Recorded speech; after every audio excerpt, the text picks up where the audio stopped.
19. Okay. All right. Welcome back to the Resonant State, the most popular podcast on earth, in my mind, which is all that matters. But join again in our continuing deep dive into the Manchurian candidate, declassified documents, etc. And we're joined by, of course, the godfather of research, William Ramsey, and Sean McCann of Wake the Dead podcast. And we're just going to continue this journey. There's been a lot of different threads. Many of these threads and individuals and people, these can all be traced out into a vast tapestry. But at this point, we're just kind of tying together some of these things and revealing how far back this stuff started. And that, in fact, MK Ultra, they already had a very advanced framework, and this lends credence to the argument that MK Ultra was actually a mass operation. This is primarily dealing with individuals. But without further ado, guys, welcome to the show. Thank you. Great to be back with you guys. Thanks for having me. I just wanted to say that this has been wonderful, and I'm glad to be on number 15 now. This is great. And we've tracked it from, this is the government's official understanding of how to make a human into a weapon. And we started with, oh, I wonder if scopolamine will do anything. Oh, let's see if this will work. And now they're like, how do we make them sink battleships? How do we make them, operant in our world order of chaos and, death cult? Basically. So this is just wonderful to see the documents. I mean, this has been fantastic, and just thank you again. Yeah, the Black Awakening, just like we mentioned earlier. Yes. It feels like that. And I'm glad you brought up the battleship or the submarine stuff that we talked about earlier, because once we get to William Joseph Bryan, which I think we'll get to, I have a little side thing about him in a plane crash in 1966, I believe is the date. And a book I think you guys will find really interesting, a little reading. But the potential for misuse, abuse, and downright diabolical actions are here. And a lot of these characters are really important that we've mentioned. Esther Brooks is really the primary guy. Even McGowan mentions him, Erickson, and hopefully today we'll get to two other ones. William Joseph Bryan, who, if you remember, was the advisor on the original Manchurian Candidate movie, friends with Sinatra, Bailey, Belli, going to these things, which we'll see later on in this. These hypnotic conventions were a big thing. I don't know if they still are, but we'll see some newer names, like I mentioned, William Joseph Bryan and Kroger, both very important, and also involved in one of the themes of this FBI document, which is the application of hypnosis to solving crimes. And we'll see that with William Saul Kroger and this famous abduction of a bus in Vacaville that happened in Northern California. And there's some, like, I think one of the Dirty Harry movies kind of portrays something like that, this bus abduction. I think the original one, but it involved William S. Kroger, who's mentioned in this document. Just before we dive in, I'll just say a few things. I've been getting into the fact that a lot of this research, which goes indirectly into the Macy conferences, the first conference on cerebral inhibition is another term for hypnosis. But what is, you could say, really disturbing about what's called second order cybernetics is this has actually been implemented. Now, maybe just accidentally, but it's implemented into many, many types of therapy. It's implemented into the education system.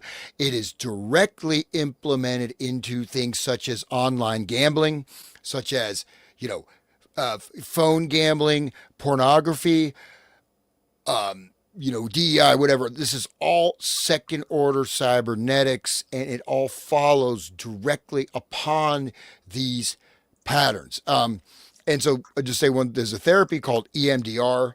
It's rapid eye movement therapy. And the lady I had on the show, she mentioned it. I started looking it up. First of all, the language, it's all cybernetic language. It turns out it's actually based on B.F. Skinner exposure therapy. And so people are going to this therapist and this whole thing, right? You know, I told Sean about this. Yeah, we talked about that. But that's an example of these models being integrated into large scale social systems. So it's not simply just now we have sort of the opening phase where you're looking at the individual. And I would say that the MK Ultra, along with going forward with counterculture, et cetera, this has now gone into the mass level. But again, these are techniques and technologies that you don't have to be completely asleep, you know, and or you know, killing somebody or running down the street naked. You know, you can be in a mild hypnotic trance that you're completely unknown to yourself and you're receiving commands. You don't even know there's a command. You just start doing something. You don't even think about it. And so this is, you know, really the beginnings of this. So I'll leave it there. Yeah. It's an interesting intro, and it brings to mind the episodes we did. I think it was 8 parts, which is MK Ultra for the masses. Music is the weapon. We talked about that, and I think it's notable because I think within the last week, one of the founding members of the Grateful Dead passed away, Bob Weir. And I had a weird kind of connection when I was in college. I was a valet at a high-end hotel, and I drove his car. I drove all these guys' car because they would rent out the top. And Bob Weir had the penthouse suite in a very nice hotel, and I used to have to bring them all like their valet service their cars and stuff. But I remember him. It's kind of weird because they were all famous, but they let us just drive their cars and stuff like that. But I remember listening, just a little vignette is listening to the Joshua Tree. He was listening to U2's Joshua Tree, which was kind of late 80s or something like that. So I found that kind of weird. It hasn't aged well. I don't think the reputation of U2 has aged well as like that, but I used to like that album, so I admit to that. But anyway, no offense. It's okay. I'm not offended. I actually like the backside of that album more than the front side, more than what they play on the radio. But it's just an interesting thing being around those guys, and just a lot of weed. It's funny because like U2 is directly connected to the like if you look at the Dave McGowan stuff of Laurel Canyon, U2 is like the British version. They're like, they say they're Irish and they're like related to British royals. Like it's so God damn it. Like I mean it's gross. And he has weird entree, like he's pictured with all kinds of like high society type people all the time. It's very strange. Oh yeah, Bono with the Pope and all that, like Mother Teresa, all these people. Okay, his sunglasses, Bono. Like, guys, Houston, Bob Weir, Houston, yeah. Bob Weir, though, the counterculture member of the Bohemian Grove. That's about as counterculture as it gets there. Yeah, but his Welshmerts, he called it in that quote, that clip. You remember seeing that clip talking about going there? His Welshmerts. He used that word on the radio just to like prove he's one of them. Right. Wasn't he in the same kind of club there? Like it's divided into smaller clubs. I think he was there with George H.W. Bush. I think he was in the same club as Bush, if I remember correctly. Probably. Which is very weird. A lot of people don't know this. They always talk about the Bohemian Club up in Sonoma, but they have a very Tony, very nice high-end club in San Francisco, and it's very exclusive, and it's literally right next to the Olympic Club, which is another kind of exclusive club that Newsom kind of went through, Gruesome Newsom. But they always kind of leave that out in their commentary because it doesn't have this huge creepy owl, but it is creepy. It has the motif. I've actually been in there, and it has that kind of secret society motif of a kind of a closed room with the fireplace and high-end leather chairs. There's something the way that these guys design this stuff. These elite guys, they love that kind of view. And if you watch the end of The Good Shepherd, it ends with like this wasp guy almost in an exact replica of the study room or the kind of club room inside the downtown Bohemian Club in San Francisco. It's crazy. That makes sense. Yeah. And just to say that, like we're living in the fruits of all these years of experiments. Okay. Yeah. And so far in January, in case anybody wants to know, 22 mass shootings already, off to a good start. You know, no, I mean, the 22 mass shootings. Has anybody heard of any of these? Most likely no, right? Um, and many of them are gunmen unknown. But the other thing is, just because I've been watching these videos of people going through the European capitals, I think I mentioned that before, but I mean, you look, Brussels, 70%, they're all Muslim. You get these towns in Germany, they're just trashed. Okay. And it's like, is there any way to inhibit your basic survival instinct? Well, it's been proven that hypnosis will do this, right? You'll sink a submarine if you're hypnotized. So, um, we'll see. Things are everything's in play, but I think that part of the thing is that keeping the hypnosis hidden. I think what we're doing in the show is starting to reveal it, and knowledge is definitely power in this space. So I wish everyone to be non-hypnotized, right? Right. And they're going to have to really amp it up before this 2030. They've been advertising 2030s the year for all this, like for the past 20 years. They're like 2030s when we're going to have it, guys. Get ready. So we got 4 more years. Good luck, man. Let's keep fingers crossed. Let's hope we survive. Yeah, I did a show for Billy Ray Valentine. It's on his thing. It's called the D-Hypno Program, which I have my logo was a TV with like an X across it. So people can check that out on my podcast. So I kind of have this, like, instead of the Hypno Program, the D-Hypno Program. But yeah, so it's kind of coming to, like, that's the whole thing about human beings, or a lot of even like this ascension of our life's calling is this kind of like awakening process. And I think part of the acknowledgement of hypnotic effects and things like that is a form of awakening. Like, so it doesn't happen to you. We watched that one with the big guy, whatever, Tony Robbins, doing this Ericksonian hypnosis, which doesn't look like the guy holding the watch or talking to you, but something different, like this kind of shocking grab and then the suggestion, right? So learning these techniques, a lot of that stuff is used in sales too, or a lot of kind of, you want to get your customer into a suggestible state so you can tell them what to do. So it's very important to understand these kind of dark persuasion techniques. One more thing about Tony Robbins. I don't know if we brought it up earlier, but Tony Robbins promoted a technique of breathing together with your partner, and like using that to I forget exactly what the reason was, but I went and looked it up in that Cult and Occult book. I was looking in the book for Kubrick stuff because it's the one that Kubrick was using for Eyes Wide Shut. And there's a piece in there about an occultist who teaches about breathing in unison with someone else to get control over their will. Like it's the same as what this guy was teaching. It was very interesting. I posted on X, I think, maybe a long time ago. Well, no, there's a tantra technique, right? Where that's one thing, but okay, it's one thing if you're with your significant other, with your furry, Someone you furry. trust. Right? At Mar-a-Lago with a furry, I trust my furry. But no, but the thing is that, okay, so we just simple things, entrainment, right? You have entrainment, and then like Mesmer, okay, the animal magnetism, that's pseudoscience. However, it's not a fluid, it's the electromagnetic field around the body. It's electromagnetic field in the brain, which is absolutely real, right? But these intersections, and again, a lot of the stuff now is installed in the neurophysiology, base of the brainstem, reflex level, right?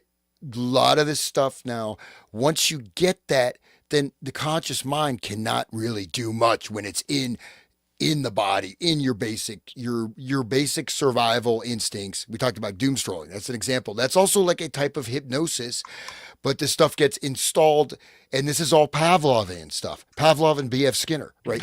So this is something people think this is all dated, but no, operant conditioning. I mean, this is like, reflex. This is reflex stimulus response. that's what, people that are, watching porn, wow, that's what they're doing. People that are, you get into gambling, same thing. You see the slot machine zombies, man. And Right. these are immensely destructive forces and technologies that really should be banned, right? And gambling is now the second largest growth industry in America. So it's really taken off. But yeah, it's pretty wild, And that same the same kind of mechanism is what they're hijacking with SRA when they break Grok's legs. He's got this learned helplessness like implanted in his subconscious.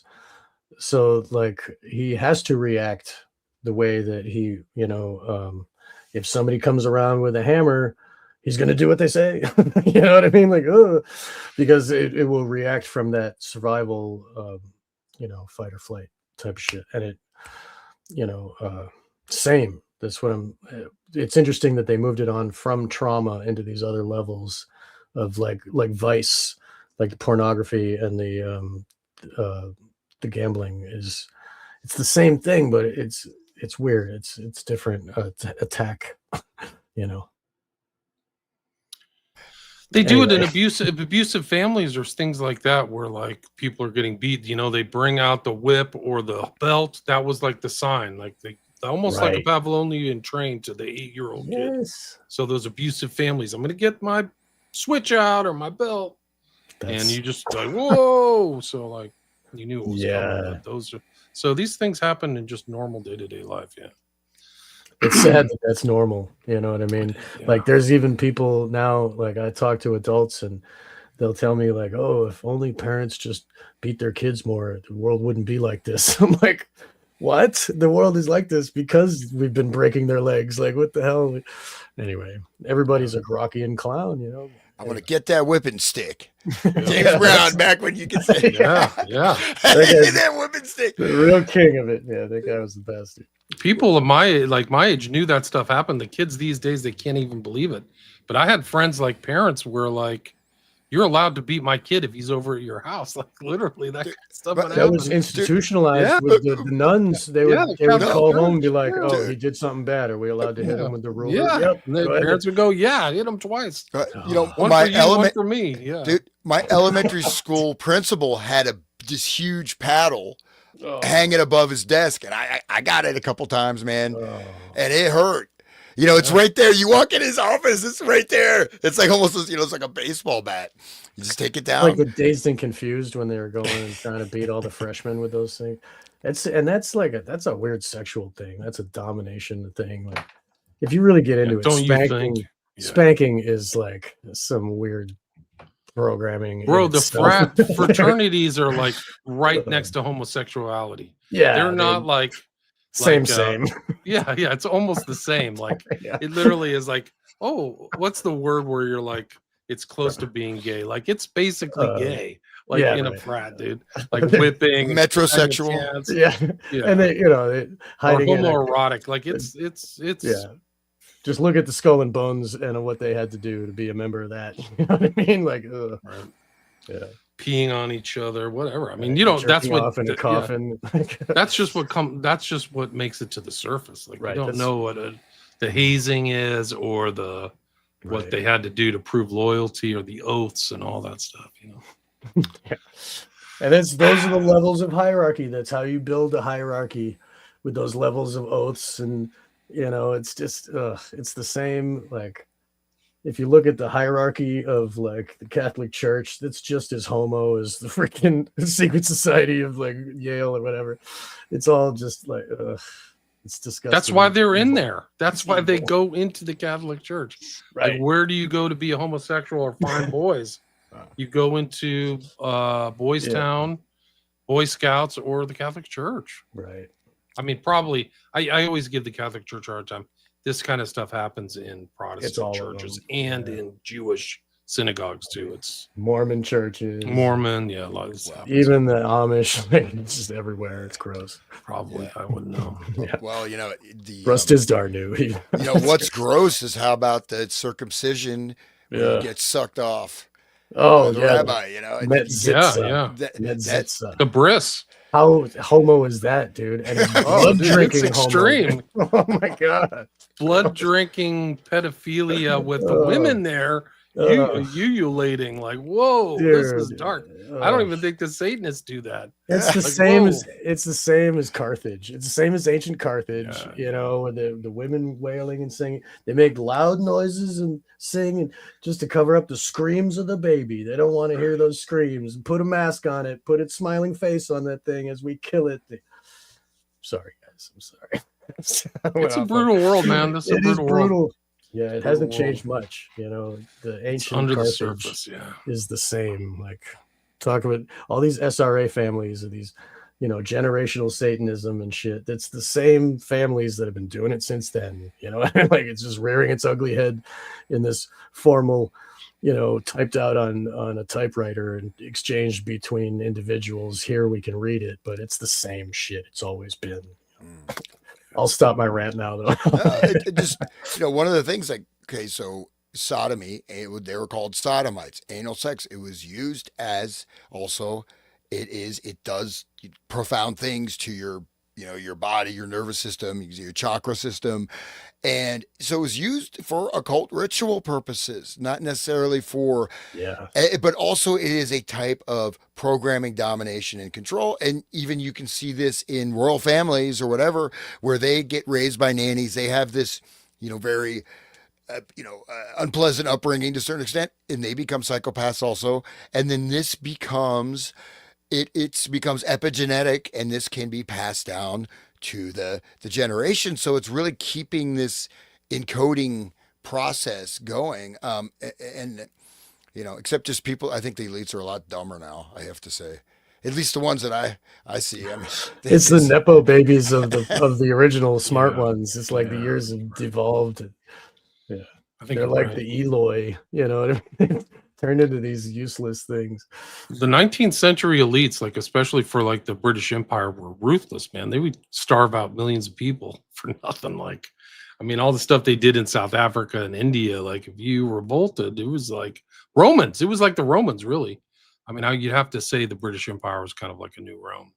They would just ruthlessly exterminate you, which is what they're doing in Ukraine right now. Like, there's 2 or 3 million dead bodies in the ground, and we just kind of keep on going. So, anyway, Barto's asking you. This is one for you, Sean. So, is Kubrick making fun of psychology, psychiatry, or trying to warn the public with A Clockwork Orange? They say fear of incitement of violence caused him to remove it from theaters in Great Britain. I don't know. I don't think he was making fun of psychology. I think he was demonstrating what we are learning about in this series. I think he was showing us about how the government has this program to use psychopaths to grease the wheel. They wanted to reduce the amount of people in the prison to make room for the political prisoners that were soon to be coming because of what they're planning to do with their government.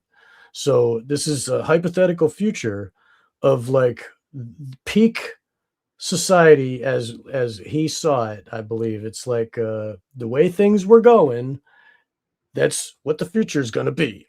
You know what I mean? The children can't even speak normal English. It's all about violence and sex. They're basically like the whole Crowley thing, the crown and conquering child, where they go and rape and murder and, for kicks. Right. But then if you really pay attention, you'll see what that movie is really about. It's about how the government cultivates these psychopaths to use them in their control system. The other droogs that were friends with Alex, they get hired on as cops. They're regular beat cops, beating him up just for fun because it's the same shit they always did. They're just wearing a badge now, right? So it's Kubrick is showing us, look, the cops and the criminals are no different. Jane's Addiction saying that. And it's the same what Kubrick is showing. The mentality of psychopathy is used by power. So, okay, his droogs become cops, and look at what happens to Alex. Alex is peak psychopath. He's the one that knows he can feel it from inside. This is the moment when to throw all my droogs into the water and cut his hand when he thinks I'm going to save him. Like, that's what a true psychopath does. Has no regard, no love for his friends, and will use total violence, betrayal to get what he wants, to dominate others. And then when the government said they find him in the jail, they said, he's young, he's, intelligent, he's ruthless, he's great. We'll use him. Oh, don't you want to check C block? No, this guy. Because Frederick is one of the guys that goes to the cult parties. He's one of those elite MRFers who wears the black robe and goes to the Eyes Wide Shut party. He's one of them. Okay. And he runs the prison.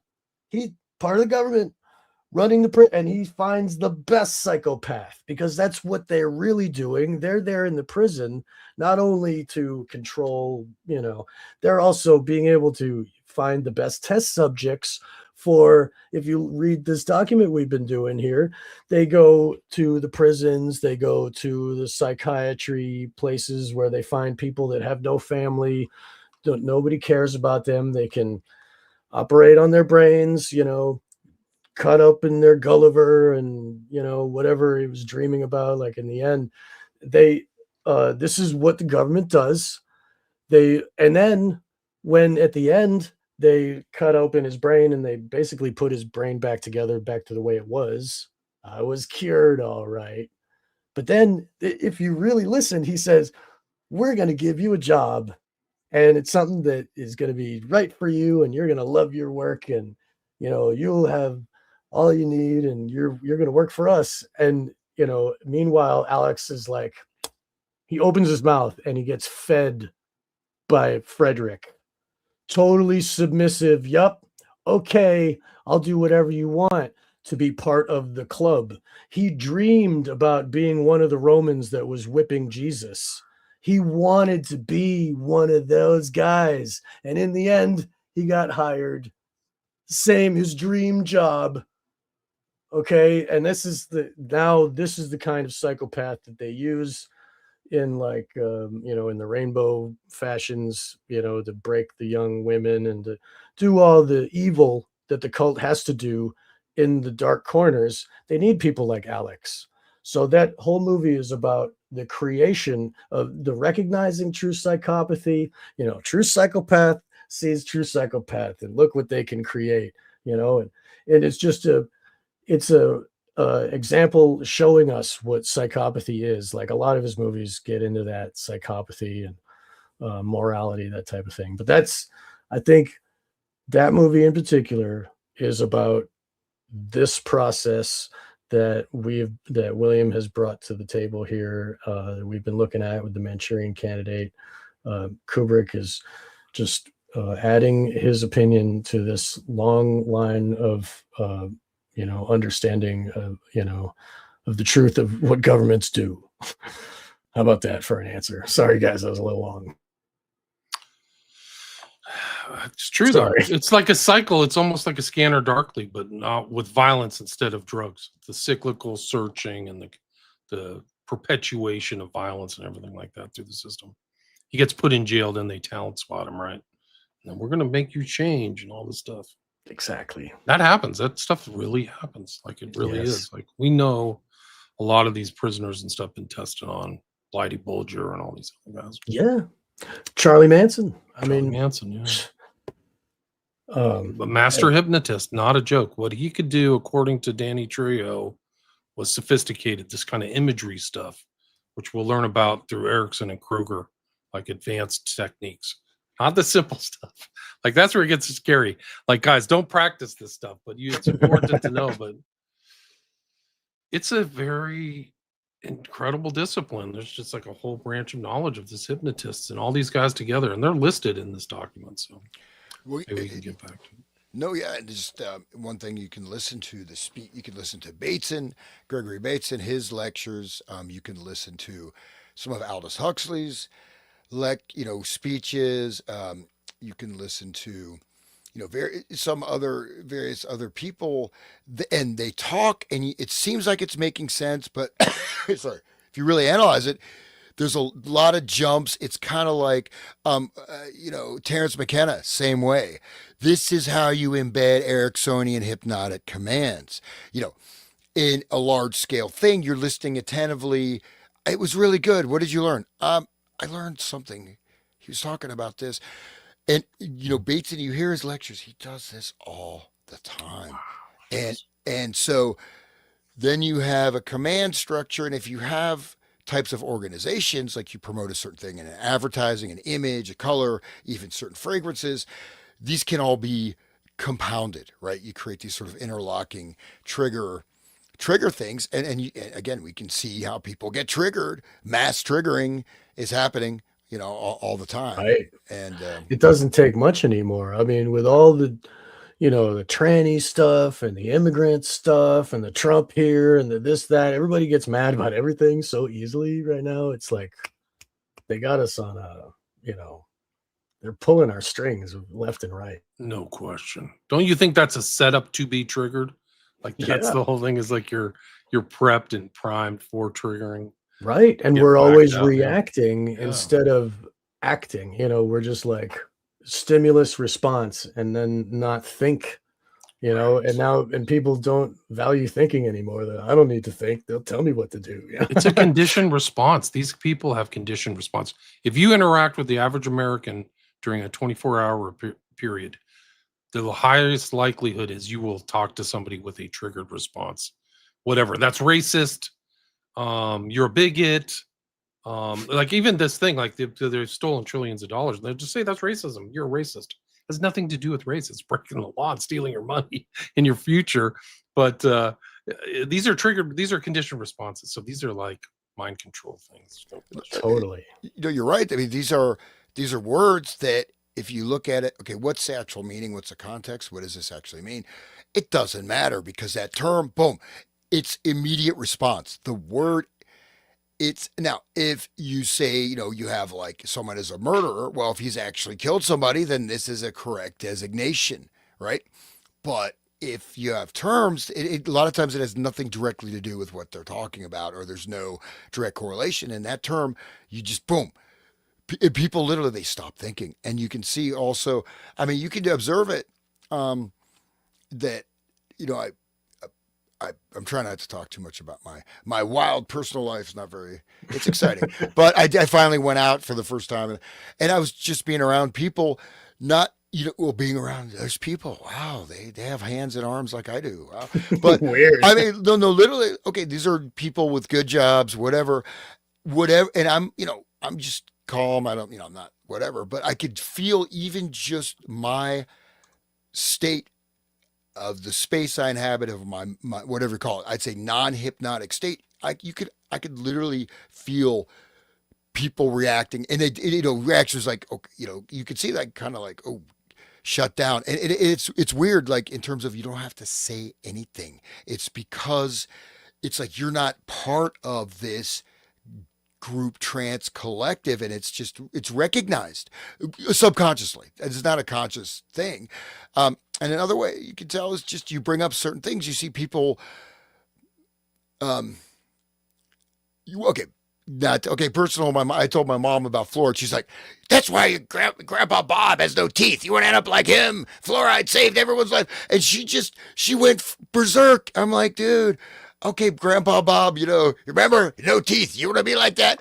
Don't tell that to people, And she just blew up on me. I love my mom, but I'm just saying that's what came to mind. But you can say the same thing with COVID. You can see the same thing when people get these immediate responses. They are no longer thinking. The program is now operating. And the fact is that the last thing anybody wants to recognize is that they are under some kind of programming or something is operating. They're gonna fight against that recognition, and you cannot have a rational discussion. It is impossible. You're right. It's true. And it's almost like they identify with their opinion and like, this is me. And if you say anything against it, I hate you. Like I must defend myself and my ego. And it's crazy. No one can be wrong. Like I was not wrong. You're wrong. Like they go twist around in all these arguments. And they just can't admit that. It's really weird that they just have this that they've been wall. conditioned. The Yes. parties conditioned them. Both Yeah. sides, like at both sides. It's not left or right. Yeah. So they're both in there. Wayne Gretzky asked, "Can you have an interview with Tom O'Neill?" I interviewed Tom O'Neill in 2019, right after his book Chaos was published. So you can go back and just search my archives. It's one of the thousands of episodes you've done. thousands of episodes. I kind of recognized it from the get-go that it was going to be an important book. So should we get to the document, guys? We want to feel like reading? Yeah, sure. What page are we on? 330. In my document, it's 330. That's what I checked. Okay. Just some correspondence. Yeah, your letter dated October 17. Yeah, I got 1951. So we're past a lot of the stuff. Publication of The Mechanical Misfit by Esther Brooks. Hypnotism, I think, is published right after Kinsey's published in 48, and then Catcher in the Rye 52. So these are all kind of things we've studied in the past. Anybody want to? I don't know if that's worth reading. I don't know if you want to. I think we do. That was a response where they said, "Oh, FBI doesn't know anything about this." This letter is written. Or the, yeah, 334 is the writing out of this missive right here. So somebody handwrote this and then somebody typed it out. Somebody feel like reading this on 334? Sure. Go ahead. J. Edgar Hoover. Okay. Dear Sura, a medical doctor and I, in the past, have done a lot of study and probing into the values of hypnotism, hypnotists, possibilities, and failures. This medical doctor died while I was in service during the last war. Am offering this data to your bureau, hoping that this knowledge would be found useful. And as a slight token of this time and effort of the late Dr. Peter J. Walsheim, who died of tuberculosis some months after making several sincere attempts to become an officer in the U.S. Navy. Believe we have a method of inducing hypnosis without the knowledge of the individual, and after the first induction, the future is assured, resulting in deeper sleep through repetition. The results are many and almost unbelievable. New phases show up, so unusual that I am surprised, after several years of study, to observe.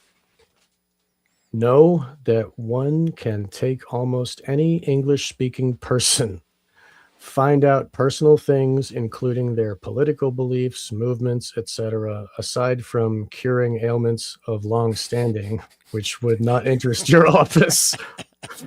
You obviously don't want to help people, so okay. We can tell a patient certain stated supposed secrets, yet obtain this data without their knowledge. These are only a very few of the possibilities which we have tried and been successful in doing in the past. I, personally, have never been in trouble, arrested, or to my knowledge, had any reason to be under the scrutiny of any police department. Please do not make public this letter, as some people who have no knowledge of hypnotism think of it with a prejudice, born of years of false beliefs, so far as to think it is anti-religious, hurts the patient mentality. The medical doctor I wrote of was Catholic. I am Protestant. Can assure you there is no religious connection in any sense, nor is it harmful to a patient. Realize these findings would not hold up in any legal court of law, but results would lead to confession in the case of a crime. If you are interested, please write to me. Don't have anyone interview me in person, as I do not use this science in dentistry, nor would I want an FBI man here, as it might cause suspicion, which could hurt my dental practice.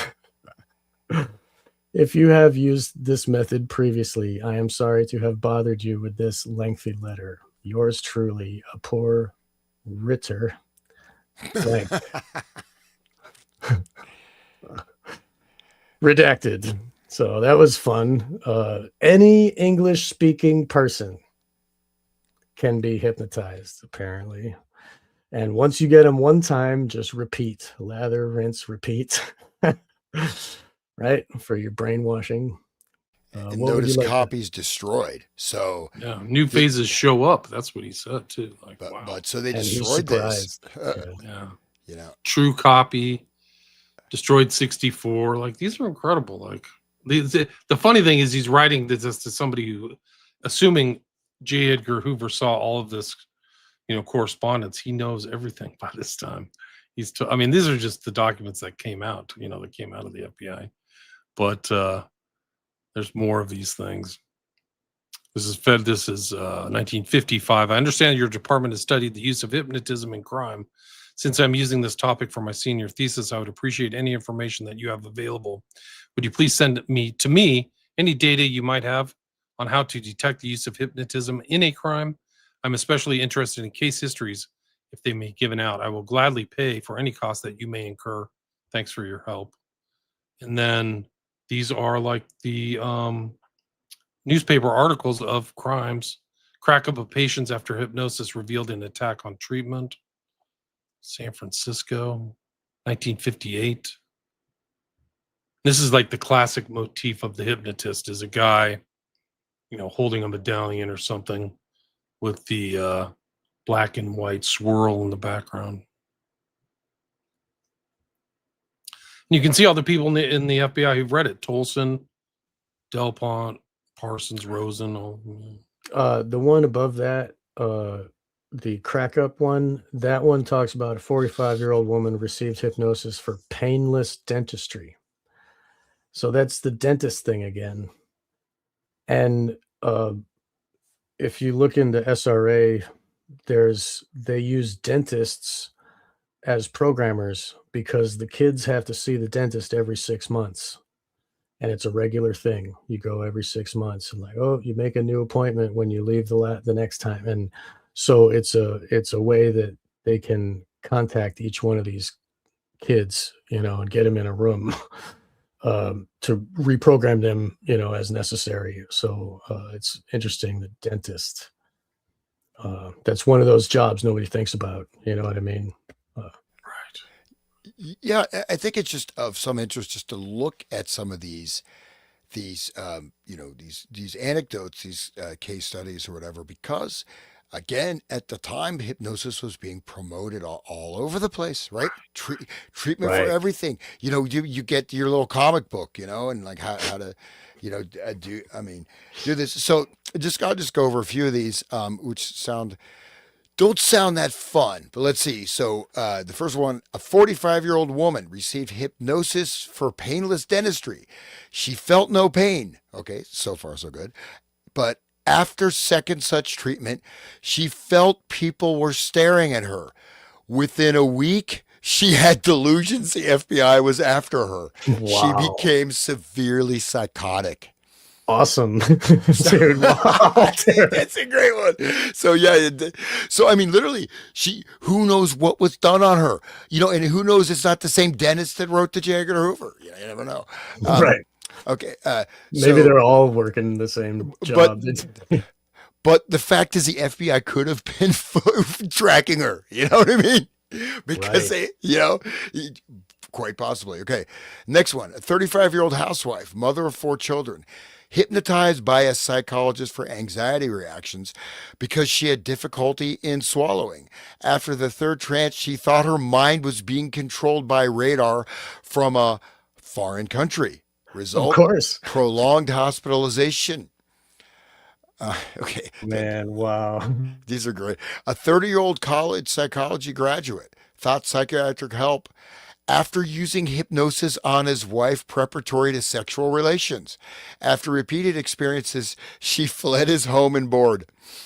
He appealed for medical help for his impotence when without a hypnotized mate. So Wow. he has to have a hypnotized sex slave, I guess. Who doesn't? Jeez, nowadays. It's, okay, Anyway. the last one. A 24-year-old mother of 2 children hypnotized for anxieties. She suddenly developed intense fear of death, suffered illusions she was dying. So it doesn't seem like that worked out so That's well. the opposite of what they were trying to do. Jeez. I'm sure that there was somebody making notes for the government during all of those procedures that you just read about. I'm sure somebody was in the background, like making a, oh yeah, okay, we can make her think this, like, and just think of the gang stalking, the phenomenon of gang stalking that they got now and how they drive people crazy with, anyway, it's probably related to this. They probably have hypnotic triggers that are going off and they don't even need people following them around. They just have to, I mean, I don't know. I don't mean to make blanket statements. I don't know the intricate. I don't know it well enough to talk about it, but still, maybe that's part of it. The hypnosis. Right. Somebody's tampered with them. Somebody's Right. And Is any- implants too. Yeah. So anyway, All go right. ahead. Anybody want to read that? Do you want to read Police Trap Liars with Hypnosis Use? Sure, I'll go if you don't want to. I mean, I'll go. Police trap liars with hypnosis. And for the listeners, there's this picture of a swarthy looking character. He's got a clean cut hairdo, but his eyes are very dirty. He's holding up some kind of pendulum swinging watch on a string, and he's got his, the spinny disc in the background. Just a side note, Jay Parker, who was a victim of generational ritual abuse, talked about how they used a spinny device, like a little spinner that had that pattern of a spiral spinning of like like the candy, like the mint candies with the red, but still that kind of spiral. And that was real. Like they would have this device and hold it up in front of the child, this spinning thing that's just puts them in a trance and gets them anyway. So yeah, that Sean, just real quick, he is an actual hypnotist. So his name's Aaron. So it says this is a real guy. This is Okay. he's not just a cartoon cutout for the malevolent demonic hypnotist. But He is actually a his living eyes, real look. demonic hypnotist. Right, yeah. Okay, well said. Yeah, he's a real demonic hypnotist. Okay, so by Helen Bullock, this is printed in Dallas Morning News, February 12th, maybe 59. A new use for hypnosis as a lie detector was described here this week by a man who for 24 years has taught doctors and dentists the art of inducing trances. Harry Aarons of Newark, New Jersey, said hypnosis can be used either with a polygraph lie detector or independently to help law enforcement officers put the finger on fibs. If you kids don't know, fib is a lie. Anyway, here's how it works. The suspect is hypnotized, and while he is in trance, an autonomic response is planted in his subconscious mind. That is, he is conditioned so that after he wakes up, he will react with a specific mannerism every time he tells a lie. His eye will twitch and he will scratch it, or he will pull his right ear, or he will rub the back of his head. The spellbinding technique for finding falsehoods is primarily an aid to lawmen in developing cases. Aaron said, since lies detected by either hypnosis or polygraph are not admissible in admissible court evidence, he said it is cracking amnesia cases. Several amnesia victims have had their memories restored under hypnosis. Medical hypnosis is now used in surgery, childbirth, alcoholism, to ease pain, to stop smoking, to lose weight. Dentists use it to relax rigidly fearful patients and to gentle the gag reflex. Gross. Aaron's has just completed an 18-hour course in hypnosis for Dallas doctors, dentists, and psychologists at Southern Methodist University. The course was sponsored by the recently chartered Southwest Research Institute of Hypnosis, Incorporated, located at 6617 Snyder Plaza. A similar course was started in Fort Worth this week. Ahrens is executive director of the Association to Advance Ethical Hypnosis. As opposed to the advanced unethical hypnosis. It's That's interesting just- that they have to use that word, right? Because Yeah. he's saying he has to use that because there's some that are not ethical. I mean, you'd think that didn't he state that all hypnotists are unethical? Like, you know what I mean? Like, just the nature of it, it breeds anyway. But I mean, I guess the ethical one, as opposed to the plain old immoral kind, like, anyway. Yeah, let's see. Its goals are to advance the serious uses of hypnosis and remove the art from the realm of stage stunts and quackery. He also conducts a resident school in hypnosis in New Jersey, attended in the past 4 years by students from 46 states, and is editor of Hypnosis, a quarterly journal. We should look that up and see if there's any copies of that, Hypnosis. He remembers his first medical classes 24 years ago, when doctors sneaked in and out of the back door. Hypnosis has recently gained wide acceptance in medicinal and dental circles, and even got an austere nod from the Conservative American Medical Association last September. And so just to note, first of all, in this article itself, it's a very odd article. This guy, this is this picture. The picture itself is like a type of hypnotic induction picture, right? And there's a weird little medallion. He's got the ring. There's some kind of stuff in the background, and there's some kind of strange wording in this. And one of the things, though, of course, I don't think we really care about stage stunts and quackery. We're talking about people going psychotic or murdering people or committing crimes or whatever else. Second thing is this is how they say one person may have 1,000 people that they can control hypnotically. You train the people, you disseminate it. They can also be they can be in a permanent mild hypnotic trance, and they will continuously, promulgate the particular whatever triggers or patterns that this guy wants them to. And what made me think of that is just this last line or last couple sentences. Okay, he remembers his first medical classes 24 years ago, when doctors sneaked in and out the back door. What does that mean? What does that mean? It means, well, it means something, but that's an example. So that's the kind of thing, you're reading it, your mind will just go right by it.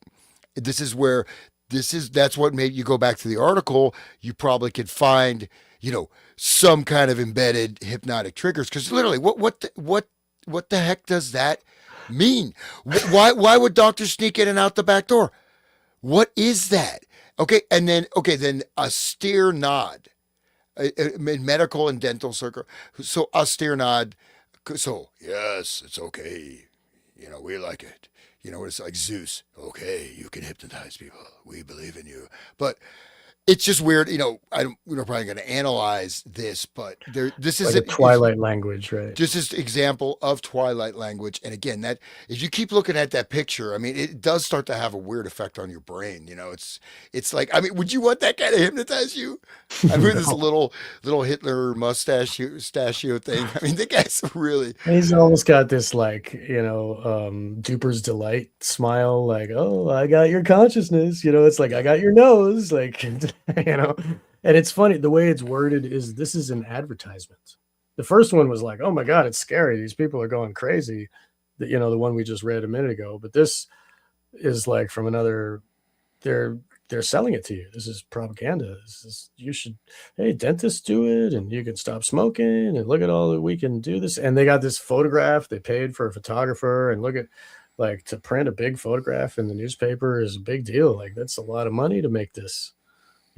They created this the way that it, just like what Jan always would talk about with the teenage allowances on the cover of that Life magazine, Time magazine, or whatever, where they're promoting mushroom use, and the article with Gordon anyway, Wasson. Gordon Wasson, yes, exactly. And on the cover it said teenage allowances and then mushrooms, and it was like, opening up the door of, like, and it's like programming you, like, oh, allow your kids to do mushrooms. Like, it's a good idea for mushrooms, and it's a, you know what I mean? It's like setting up these type Bro, of, from this perspective, you're the subject, right? right? You're sitting down in the chair.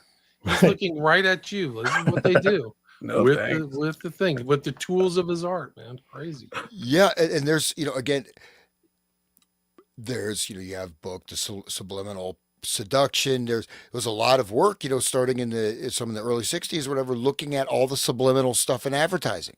And Right. so this is very well known about, and look, what I mean, and so then what I was saying, if someone wants to really take the time and go through stuff, but because now, if in a later age, right, you go back and look at actual hardcover Life magazines from the 50s or other things, it just pops right out at you, right? Right. We're a lot more jaded, but yeah, so who knows? But it's a weird, like, that nonsense sentence. I mean, obviously it's carefully edited. Why are doctors going in and out of the back door? Sounds It looks like there's some more toilet. homo stuff right there. I don't know. It's like- I thought this was the Association of Advanced Ethical Hypnosis. So Why don't ethical. they just walk in the front and just say, Right. hey, we're here to help. Good I don't need point. to do anything. but he says he was in medical school. He wasn't even getting Subversive, hypnotic training. So what is it? There's no relevance. It doesn't have any relevance. But anyways, But it's just. It's Man. probably one of those winks of, like, for the eyes to see and ears to hear, those people that know, and like, oh yeah, Yeah. in and out the back door. I don't know what he's talking about. You know what I mean? I'm going to be calling Mr. Harry Owens. He's Yeah, my kind of Harry. man. Yeah, dude, like, Maybe he hooked up with working. Hoover and Yeah, Clyde. right. Wearing loafers in the This is beach. amazing. Like, Hoover's done all of this correspondence. He's talking to the leaders of hypnosis, and somebody sends him a letter, and he sends it back. As of your letter, August 15th has been received. I certainly appreciate the interest which prompted you to communicate with me. As much as I would like to be of service to you with regard to your request concerning cases relating to criminal use of hypnosis, I must advise that no statistics or records of this nature are maintained by the FBI. Like, Of course. I'm just not buying that, man. That's how Never. it just shows some of the activity of these guys. Like, Right. they're literally sending so much correspondence. It's incredible. It's funny they got to put out those letters every now and again to, like, oh, cover it up. What they're saying No, too much. That We're never not keeping any happens. statistics. We're just we call it something else. We just call it mathematical tables. We have thousands of documents of all of our studies and stuff like that. Right. Well, then there's another earlier one. Someone asked about information. We didn't read it about hypnotism, and they said, "Sorry, we have no information, but here's a wonderful book on the history of fingerprinting at the FBI. No relevance, but you get a special book. They send you a book on fingerprinting, but we don't have any information. Sorry, like, literally no information. Come on, we just don't went have through hundreds of pages of information. 300 pages. Right. This is just what they got. Like, this is just what they searched for Estabrooks. Think about the other correspondence with maybe Erickson or some of these other characters, naval intelligence. We don't know. I would assume there's probably 10 times more information. You just haven't, sent the right FOIA request. You have to word it properly. Yeah. Like, oh, Yeah. you want Esther? Just like we said, like, we're joking around. Some guys are like, well, Estabrooks, there you go. Psh, I'm going to a pizzeria or something, Like, gotta Cheetos get this bread. out before lunch. Yeah. Yeah. Let's see, when's this? This actually is in, I think, response to this letter from Harvard Law School, August 15th. I'll read this. Dear sir, I'm doing a paper which deals with hypnosis in order to aid the medical, police, and legal professions. It is being done here at Harvard Law School as a part of the program of research and writing. The paper deals with the use of hypnosis by a criminal for criminal purposes. In my medical and legal research, I've uncovered some grave facts which ultimately should be of great interest to your bureau and the police profession. In order to ensure that this work will not merely repeat work that has been done, but will be new, conclusive, and correct, I find that I need the cooperation of your bureau. I've discussed the criminal use of hypnosis with your agents in Philadelphia and Boston. They both suggested that the Washington office and its Department of Criminal Statistics would be of great help. Will you send me reports and a list of the names of any cases which have been brought to court involving the use of hypnosis for criminal purposes? Any information you may have concerning the misuse of hypnosis. May I again assure you that the information you may send will be used in a work designed to aid the police, legal, and medical professions. The work is not being drafted for popular use.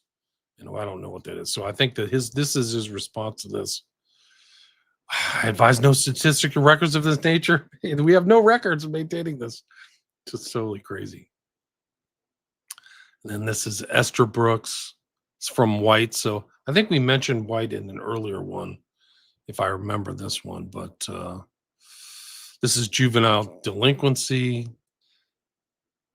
He's gathering statistics. This is 59. When was this? On August 15th. So this is August 21st. Who's Mr. Parsons? Is he part of the FBI? I don't remember. Anyway, I'll read this. Subject, Dr. George H. Hoban Estabrooks, Chairman, Department of Psychology, Colgate University, Hamilton, New York. Reference memo from a Mr. M.A. Jones to Mr. Deloach, dated August 17th, 59, concerning the above captioned individual. Dr. George H. Estabrooks and Dr. F.L. Reinwald were interviewed at the FBI laboratory by S.A. on August 19th, 59, relative to the use of hypnosis in juvenile delinquency. Hypnosis in juvenile delinquency is a current research project of Dr. Estabrooks, and he has applied for a grant in the amount of $40,000 from the National Institute of Mental Health in order to conduct research in this field. Dr. Estabrooks stated that statistics compiled by Sheldon Gleck of Harvard University indicate that a boy becomes delinquent due to resentment on the part of the father towards the boy. The boy, sensing this resentment, rebels against the father and turns towards the gang, etc. Dr. Estabrooks' plan is to hypnotize a number of juvenile delinquent boys with parental consent and give them post-hypnotic suggestions in order to change their ego ideal from the father to a person such as a minister or anyone of responsibility whom each boy respects, thereby eliminating the cause for rebellion. Dr. Estabrooks stated that he would like to have the following act as consultants for his research project. 1, Harold Rosen, Sheldon Gleck. 3, Milton H. Erickson. And 4, FBI representative. And memorandum to Parsons, Reed George Estabrooks. When questioned regarding the specific purpose for an FBI representative, Dr. Estabrooks said that an FBI representative would give prestige to his project and will be able to furnish miscellaneous information concerning the adult criminal. It was pointed out to Dr. Estabrooks that his research project appeared to be more directly concerned with the medical field rather than law enforcement, which is the primary responsibility of the FBI. Doctors Estabrooks and Reinwald were straightforward, sincere, and held the Bureau in high esteem. It is felt that Dr. Estabrooks' research project may have some merit, but no useful purpose can be served by having a Bureau representative act as a consultant for this project. Subsequent to the interview, SA conducted Doctors Estabrooks and Reinwald on a tour of the laboratory. Both appear to be very impressed as to the laboratory facilities, personnel, and the services that are rendered. Recommendation that Dr. Estabrooks' request for an FBI representative to serve as a consultant for his research project be denied and the attached letter be forwarded to him. I think that's 59, right? So the first stuff from Estabrooks is 36. So this is almost 25 years later. This whole thing is ongoing. So it's the length of the correspondence is really something else. So I just wanted to call people's attention back to Clockwork Orange and the delinquent youths, and how ineffectual Alex's dad was, just like a weak nothing, and couldn't control him with anything, and he didn't pay attention to his own father. But then when Frederick is there giving him a good job and feeding him from his fork, he's a dutiful son to the new dad that is Frederick, the the prison warden, government official. That's he's Alex is dominant over everybody, alpha dog. But then when it comes to Frederick, he turns over and wants his belly rubbed because he's submissive to that kind. It's interesting about the juveniles, and the psychopathy that's engendered in the youth, and that's probably why Kubrick had his movie pulled, because he could see that there was violence happening, people copying the film. But that I just wanted to bring it back to that, before we skipped over it and kept Yeah. going. And just a few things that are interesting in that particular missive is that in hypnotism in juvenile delinquents. But other thing is changing the ego ideal. So that seems kind of like a one size fits all. It's not every the person that the kid resents their father. That's why a juvenile delinquent. That okay, maybe in some cases, certainly not in every single case. But they're changing the ego ideal. What is that? This is Lacanian, neo-Freudian inner mirror psychological programming. So the inner mirror is was it was supposed to basically you're supposed to outgrow the inner mirror by you know 1 year old, 2 year old, 3 year old, but the inner mirror, because this basically it's a psychological stage. You see yourself as the parent, right? Ideal parent. For a teenager, they shouldn't even have an operational inner mirror. That's what exactly that is, ego ideal, right? But basically, the inner mirror, this was what Adorno, Princeton Radio Project, talking about how this is how pop music works as a cultural transformative tool, because the listener, if this inner mirror stage is not, you have to I mean, you should not even have that operational by the time you're 5 years old. However this happened, which allowed, right, again, Adorno, with they researched this stuff. Basically the pop song, you inner mirrors reflecting the subject of the song. In your subconscious mind, you see yourself as that person. You watch a TV show, you become that person. And if that is still open, then you don't really have your own self, right? You just have this reflection of a reflection. But then, and the last thing is changing the authority figure. What to Esther Brooks? I mean, so what does that mean? Seems pretty sketchy in my estimation. I think there's some other stuff going on there, because just on the surface, it just seems like this is a really dumb project. But but in terms of abuse potential, it's a great project. I mean, think about that. I mean, you know what? I mean, oh, I don't like my dad. Now my ego ideal is a minister. So how's that? I'm not going to be a delinquent? No, I mean, something is off with that. But yeah, so It's funny you talk about the way music is creating an inner mirror for the people to grow up into, and look at what the role models they got is the wet ass WAP song and the wet ass Punani, and then they're singing about how I don't know how to cook, I don't know how to be a mom. Like I just have this, sex basically, and they're like gyrating on stage. That's for the females, and then for the males, what do they got? They got the Sam Smith dude, and who's all queer and with the horns, and like I mean, it's really crazy what they're trying to make people uh be. You know what I mean? It's like the gangster rap was one thing where they created the violence and they created the, you know what I mean? That's perfect for they wanted more criminals for the whole prison industrial complex. But look at what it is now. They're turning people into not even human anymore. They're cats. They identify as a cat, singing about demons. well, I mean, just as again, seeing the societal phenomena, look at cosplay. People dress up as their characters, so people live Furries. their lives as these characters. You know what I mean? Or how about insane clown posse? That's Oh, yeah. I mean, so there's a level of identification. People didn't like go, dress up like Captain Ahab and walk around the street. You know what I mean? This is a newer phenomena, right? People did not take on this level of sort of mirroring or modeling Yeah. their celebrity gurus or whatever. Like, how about, remember Twisted Sister? That guy, Yeah. if you look at some of these, I don't know.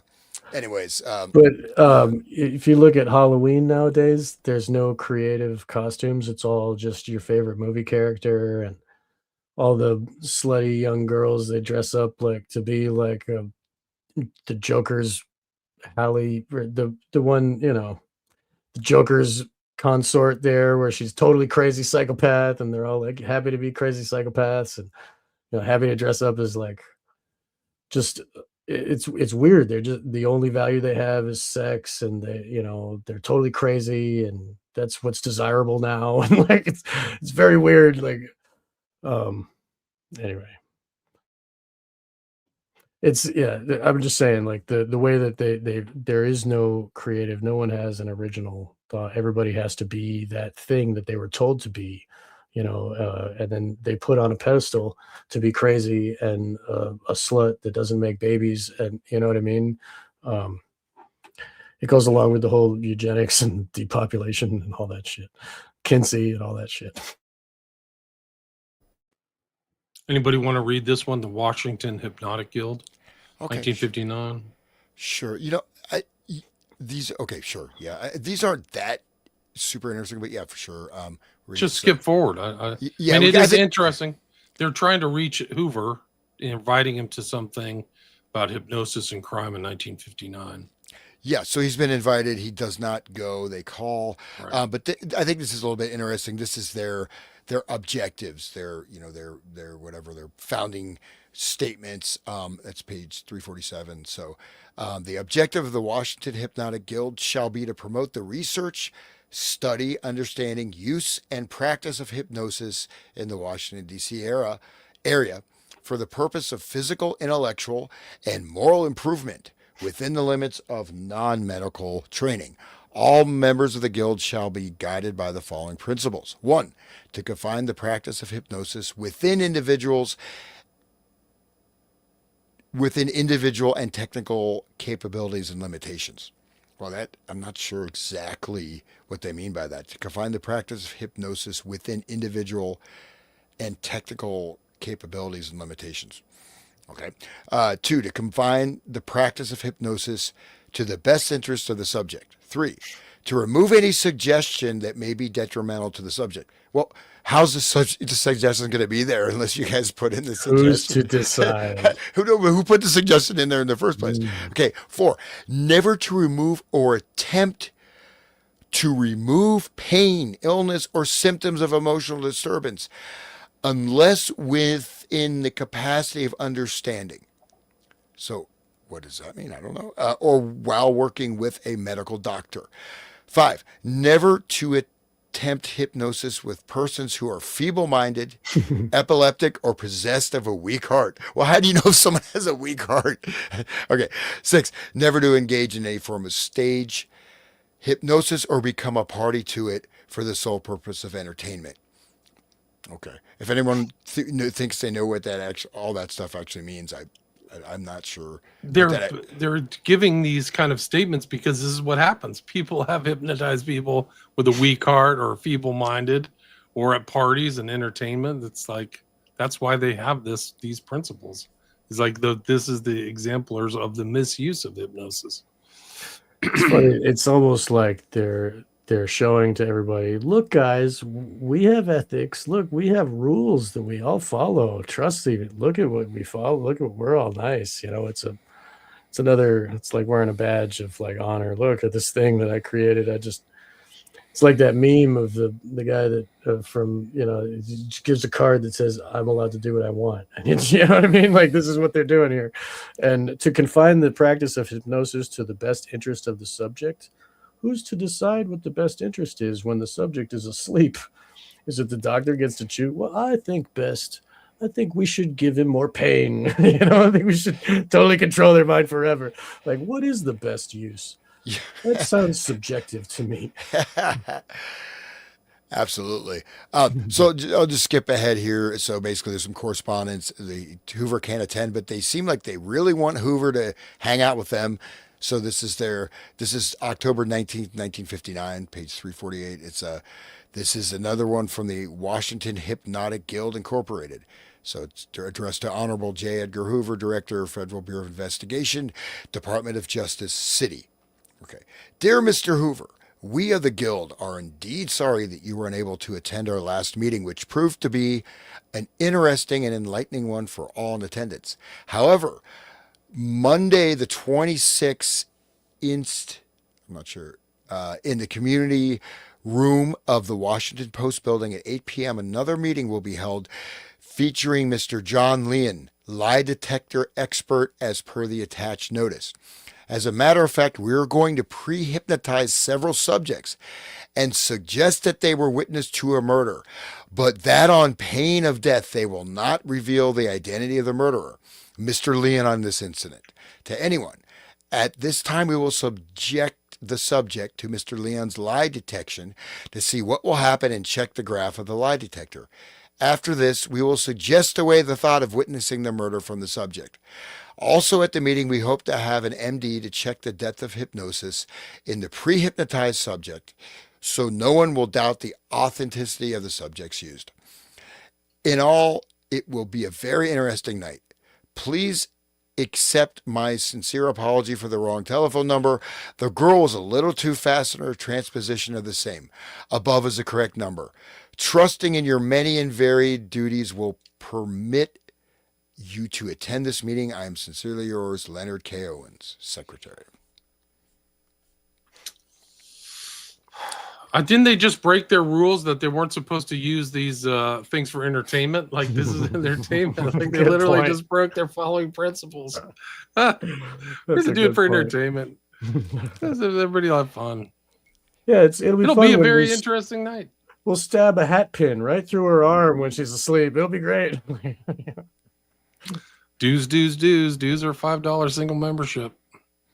There's a little Monopoly guy there. That's kind of a Yeah. weird picture. He's like banging the gravel.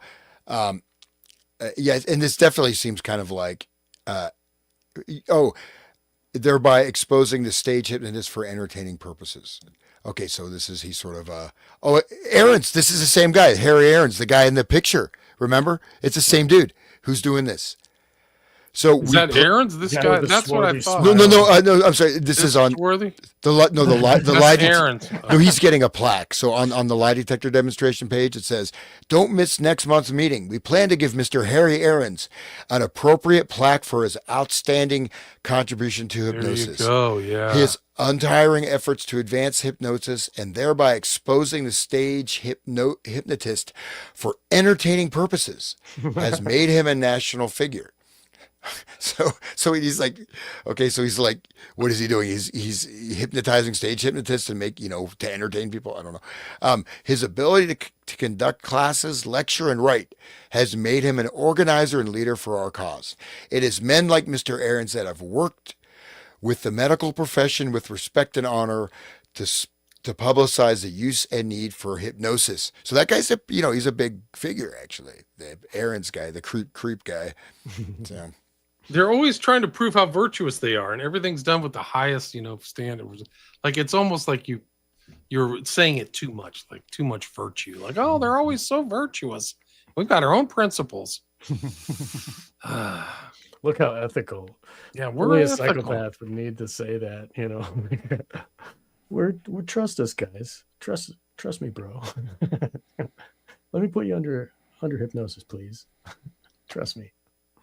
The dingle dangle thing and this creepy smile. All right. I mean, are we did you want to get to those individuals that you spoke Yeah, about? we're in the almost beginning? there. We just need to get Okay. past this hypnotic guild. It's All just right. interesting that he's in communication. The correspondence is happening. I wish you a favor reply. I will not be possible to accept. So they're continually asking Hoover. He's responding. The correspondence is taking place. They're trying to bait him or hook him through detection of crime through hypnosis. That's what they're trying to do to get him to come over for whatever reason. But that's the same thing. Like, hey, detection of crime. Come on, Hoover. And he's like, I know more than you. That's like, Do you think they're trying to legitimize themselves by having Hoover be there? for sure. Yeah. Don't you Yeah. think? Yeah. I mean, who knows what they're doing, all the other things, but But if Hoover shows up, then it must be real, and they must, I mean, I think that I don't know how. I mean, his reputation now is terrible, but I think back in the day he might have had a better reputation. People didn't know that. Yeah, that's his boyfriend or whatever, Tolson or whatever. Yeah. And all the crimes and stuff. Right, or the overlooked mafia stuff. Like, Yeah, there's the no mafia. such thing as the mafia. And then his Yeah. involvement in bungling like all these assassinations in the 60s. And then he died in, I think, 72 or 71. But this is interesting because it's right before the JFK assassination. This is April 4th. Oh, I'll send this over to the Honorable Secretary of Health, Education, and Welfare. Maybe this other governmental agency will have something to do with this. And then who is this? I don't know who this is. This is interesting document. Anybody want to read this? This is 358. You want to read it? Go ahead, Sean. Sure. Yeah, I'll get there. 358. So this is on is at the March 28th. I have true copy is at the very top, and it's to Hoover. Okay, but yes, I see that. I think it's kind of interesting for a number of reasons. So J. Edgar Hoover, director, dear sir, since 1958, I have done research on hypnotism. Books on the matter can be purchased anywhere in the U.S. There has been a great rise in crime connected to this. Throughout the U.S., teenagers are using it at parties and doing severe damage to each other, mentally and sexually. Some state laws must be passed. In England, it is controlled by the state or federal government. If you will recall, those two men from the National Security Agency were using it, the ones that defected to Russia. Russia has done a lot of research on this matter. I believe it has been used in their space explorations. If insanity can be induced by it, it can be cured also. A great field of research is needed. It is no joking matter. It's interesting. It's almost like, what do they really want to do? Do they want to stop, the insanity, or do they want to create more? Yeah, I have heard 90% of Russians, career army men, use it in place of medicine on combat. They self-hypnosis. In the East, it is widely used, like in India. These people are no fools, and I think it is time we did something about it. What are they going to do? We got to control those bastards. Okay. The Navy and Army are experimenting with sleep and learn techniques, which is a form of hypnosis, I think, and know we need a crash program and fast. So people are going to learn while they sleep. I think that was in the Brave New World in the Huxley book. Right. And so here's the letter. The underneath, this is the same letter, I think. So somebody, wrote it up. Mm-hmm. And then Hoover sent something back. I think so. Is that December 18th? Is that? No, December 24th. That's a different one. This is the December 18th one. Is right here. Yeah. So this is the first letter the guy sent. I see. Yeah. Okay. That's the one that we read before. I read that. This is a different one. It says there's a note on one of them. It says it's the same guy.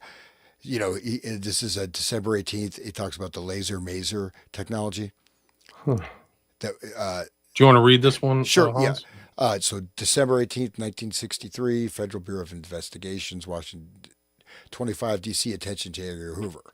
Dear sir, our previous correspondence brought to your attention the utilization of the laser maser concept for remote auditing. Your bureau reviewed this, then passed the matter to the Department of Defense as touched upon your agent who visited me in the General Webster Community High School. I believe that some publicity was given to use of this or similar method in hearing the hum, of generators through the walls of factories or generating plants in Cuba. This letter touches upon a matter quite apart from our previous correspondence. While working with attitudinal irregulars over the year, we have, of course, considered hypnosis, Previously, we had discovered the system in as much as school children are much harder to put under hypnosis than are adults. Recently, however, doing some groundwork for submission of a report to the President's Committee on Juvenile Delinquency, we corresponded with producers of electronic devices, which by pulsing charges around the eyes, place the individual in a condition of dormancy, electronically induced sleep. So that is quite interesting, right? Okay, our correspondence with Mr. Robert Kennedy's office have informed us that no legislation currently exists relative to placing persons under dormancy. Accordingly, we suggest that to you that the use of dormancy inducing devices as a means towards obtaining answers as against truth serums, etc., when such answers are found to be necessary. As a matter aside, we have found that under hypnosis, an individual previously willed against making certain revelations was made to give away the secreted truth by indirect means, say the flick of a finger for true or a smile for yes. Such wordless betrayals do not seem to be included when a person previously wills himself against revelation. We'd be happy to correspond with the Bureau. So that's light-inducing stroboscopic, photic driving, which is pretty interesting that we see that coming out with the 60s light shows a couple of years after this. Wait till we get to Kroger. If we can get to Kroger tonight, I'll show you some stuff. We'll bring it up. Okay, I'll let you guys read. I'll stop. So, go ahead. You want to read the rest of it? Where do we get to? That's the end of that one. That's yeah. it. Okay. Okay. And I think these are just their follow-up of this advising. Oh, this is basically saying that they said, we read that before, his letter acknowledged advising the Bureau had no statistics or records of the type he requested. So it's basically they're saying this is a cover up. We said they don't have anything, regarding hypnosis in crime. Okay. And then I'm just going to go blast through these and I'll hand it off. So the next one is just, it's just kind of general. So this is a guy, the Harvard student sent him his paper. And then this one, this is Dr. George H. Esterbrooks, Apartment 3, Unit G, Sylvian Glen, State University College, Oswego, New York. Dear Dr. Esterbrooks, I received your letter of March 16th with enclosure. I want to thank you for thinking of this Bureau in connection with the third symposium on hypnosis. While I certainly understand your interest in this field, I regret the pressure of our office duties preclude my designating one of my associates to participate. One Albany enclosure. Note, in August 1959, correspondent came to the Bureau and spoke to a representative of the library relative to the use of hypnosis in juvenile delinquents. He planned to hypnotize a number of juvenile boys with parental consent and give them post-hypnotic suggestions in an effort to assist them. In addition to medical men who were joining him in the project, he wanted a representative of the FBI to give, quote, prestige to his project. He was very straightforward and sincere. It was pointed out that this concerned men in the medical field rather than in law enforcement. Subsequent to his departure, it was recommended and approved that a letter be directed to him declining to furnish an FBI representative as a consultant. So that's right. So it's back and forth. They're making notes. This is pre-computer, so they're referencing earlier things. And this is kind of like after the JFK assassination and the cover-up and Hoover's cover-up. And then this is Esterbrook saying this third symposium, which they include a lot of the documents in here, or at least one of them. These Oswego lectures right here. Well, you did not see your way clear to representative. There's been considerable work done in the field of juvenile delinquency with some very excellent reports coming in. Father Higgins, who will present on the panel of this third symposium, has done excellent work in this field. I'm asking you to reconsider your decision concerning the past two symposia and have a representative present to this. I assure you we will do everything in our power to answer the inevitable questions. George Esterbrooks. This is 19... what is that? 36? Is there 65? So literally 30 years of correspondence between Estabrooks and Hoover at this point. This is the stuff that we have. But Oswego, for people who don't know, it's Lake Superior, I think, in very north New York State. And some of the names on here you'll recognize: George Estabrooks, Seymour, Hirsch. No, it's there's Higgins they just mentioned, but I think Erickson's on here somewhere. Henry Spiegel is a familiar name. Yeah, Milton Erickson, Phoenix, Arizona. There he is. Estabrooks giving talks, presenting papers, motivation of human potentials, and a registration form. And here's the layout.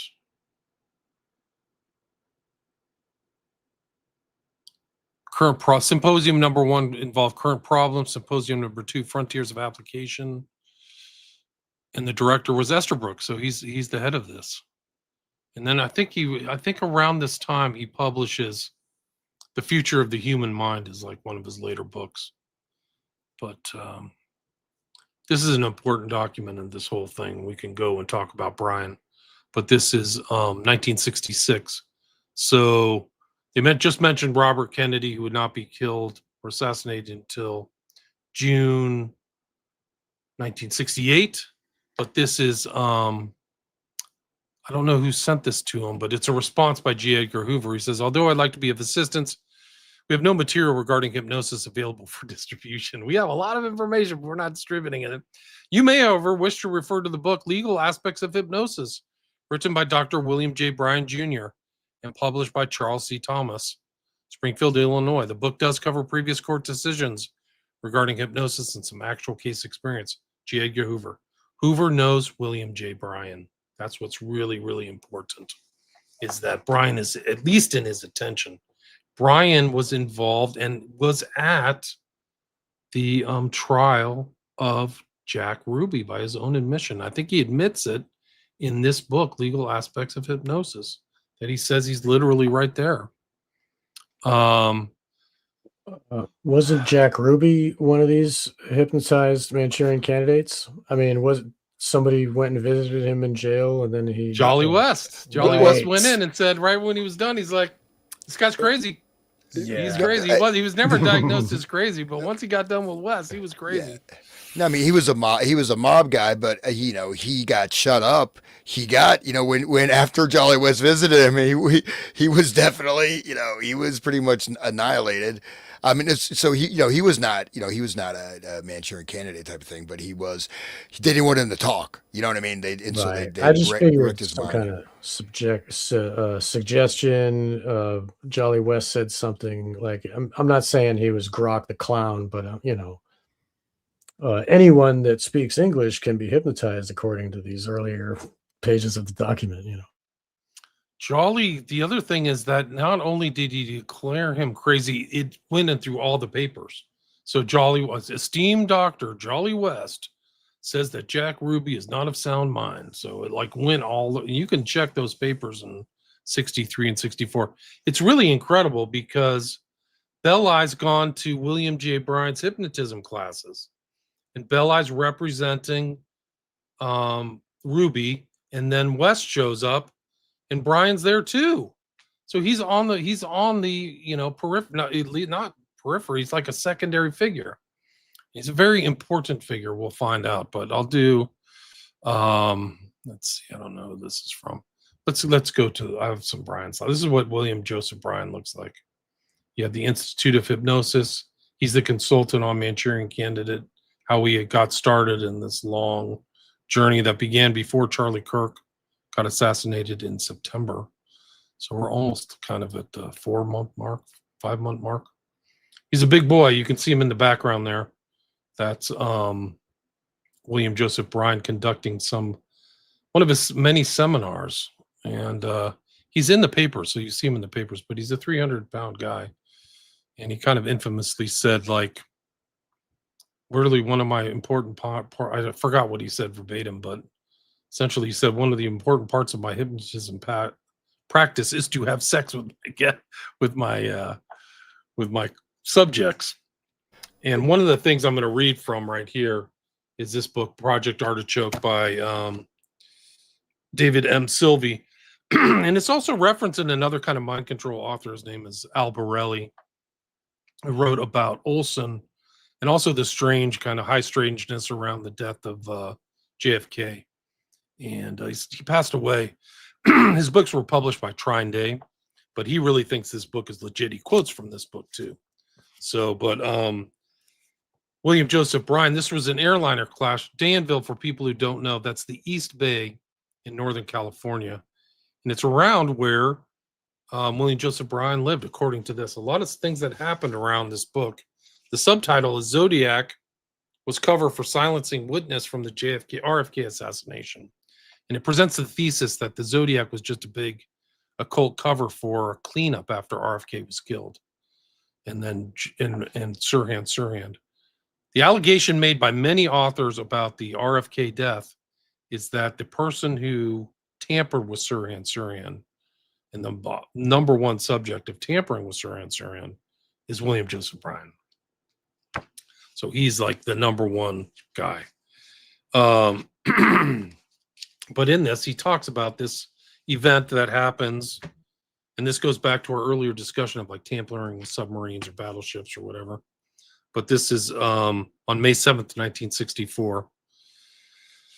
It's very short, but I'll say on May 7th, 1964, Pacific Airlines Flight 773 crashed into the side of a hill near San Ramon. Because of the magnitude of the tragedy and the fact that the smoke from the crash was so bad, the principal of Sunol Glen School, Pete Corona, canceled classes.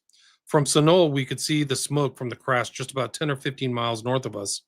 Life magazine ran a big story about the incident with pictures in the May 22nd, 1964 issue. The plane crashed within a couple hundred yards of the big satellite tracking radar dish at the ridgetop in San Ramon, 2 towns north. It was one of the top 10 worst California air disasters at the time and first significant use of hijacking as a terrorist weapon in the United States. Unknown to me at the time, among the 44 victims were San Francisco Police Inspector George F. Lacow, San Francisco's waterfront bar and restaurant owner Paul Marty and their wives. Some years later, Bob Hemphill would reveal to me exactly how and why this plane crashed. And so then he goes into it like, let's see, let me go Bob Hemphill. It's funny. This is the first terrorist plane crash. This is the first terrorist first hijacking? significant use of hijacking as a terrorist weapon in the United States, according to this author. According to this author. And then 9/11 was the best one at the end, right? I mean, Right. It's interesting how they started practice with it. Wow. Yeah. So then he goes into this. I got to find this other quote, but he basically says that the guy who we'll see here in a second, he was hypnotized with post-hypnotic suggestion by William Joseph Bryan to conduct this as an experiment to see if he would go through with it. And that's basically the thesis in this book. And it's hard to go through the book because you have to kind of read through it because there's no electronic copies of this. But let me see if I can find that. It goes into a lot. I mean, there's human engineering laboratory. It's a crazy book. It's hard to believe that it's actually real because of all the crazy stuff that is in this. But yeah, the crash, it's just really crazy. Anyway, he goes into it. He lays the blame on William Joseph Bryan, and you'll see this like these imageries and stuff like this. This is like proof, concrete, of what they were insinuating, and like maybe the submarines could have been a bit, but correct. This is like, yep, it really is. This is exactly what they were. So it's great that we have like concrete proof in the papers, instead of their like, bandying about the idea of could it be like, oh, we'd never do that, but this is bad. This is a bad one. 44 people died. Reliable sources said Saturday that Frank Gonzalez, 27, Olympic yachtsman competitor for the Philippines in the 1960 Olympics, owned the gun which triggered the Pacific Airlines crash Thursday. He was among the 44 persons killed. Gonzalez reportedly bought the revolver the day before he left for Reno. That's very important. Fact is that he's in Reno. The Civil Aeronautics Board made public the tape recording of the last message radioed from the plane, in which a voice, presumably that of the pilot, said, "I've been shot. I've been shot. Oh my God, help." A reliable source told the Associated Press in San Francisco that Gonzalez gambled and lost at Reno and carried 100,000 air trip life insurance made out to his wife of 2 years. A brother, James, said Frank had become estranged from his wife 2 months ago. The New York Herald Tribune and the Los Angeles Times both published reports that Gonzalez had been identified as the owner of the .357 Smith & Wesson Magnum revolver found in the plane wreckage. All 6 cartridges were spent. They had been fired recently. FBI National Headquarters in Washington would neither confirm nor deny the report that Gonzalez had been established as the owner of the weapon. But sources previously said a male passenger was the gunman, that he carried heavy airstrip insurance, and apparently had shot at least one member of the crew. Lee Martin, in charge of the CAB investigation to determine the cause of the crash, we have found no evidence. This is like 1 or 2 days after the crash. However, any criminal investigation was at the hands of the FBI. Gonzalez's brother said Frank had a penchant for gambling and had gone to Reno several times previously, always without any word to his family, but his previous trips were by car. "I never knew what he was doing," brother said, adding Frank kept to himself. He said Frank became separated from his wife. He settled in San Francisco as his adopted home on his way back from the Philippines. Saturday's playback of tape recorded last message from Reno to San Francisco plane did not pin down whose voice cried out, "I've been shot." Is believed to have been Ernest Clark, 53. Let me see. So this is on the bottom right. That is William Joseph Bryan. And this blurb says, Dr. William Joseph Bryan, Cessna 172 Mercy, flying down to Reno after a regular visit to patients at the Gerlach Empire area of Black Rock Desert in Nevada. He's one of 800 American doctors who pilot their own practice. Dr. Bryan, in flying suit, takes blood sample in office. And so this is him in his plane, and he would fly around in Reno to the East Bay. I mean, this is all established. And then they had established the gun owner and the tragedy, gun garbled message, mystery, and plane crash. And there's all kinds of writing on this. Mysterious plunge to death. There's all the families that are killed.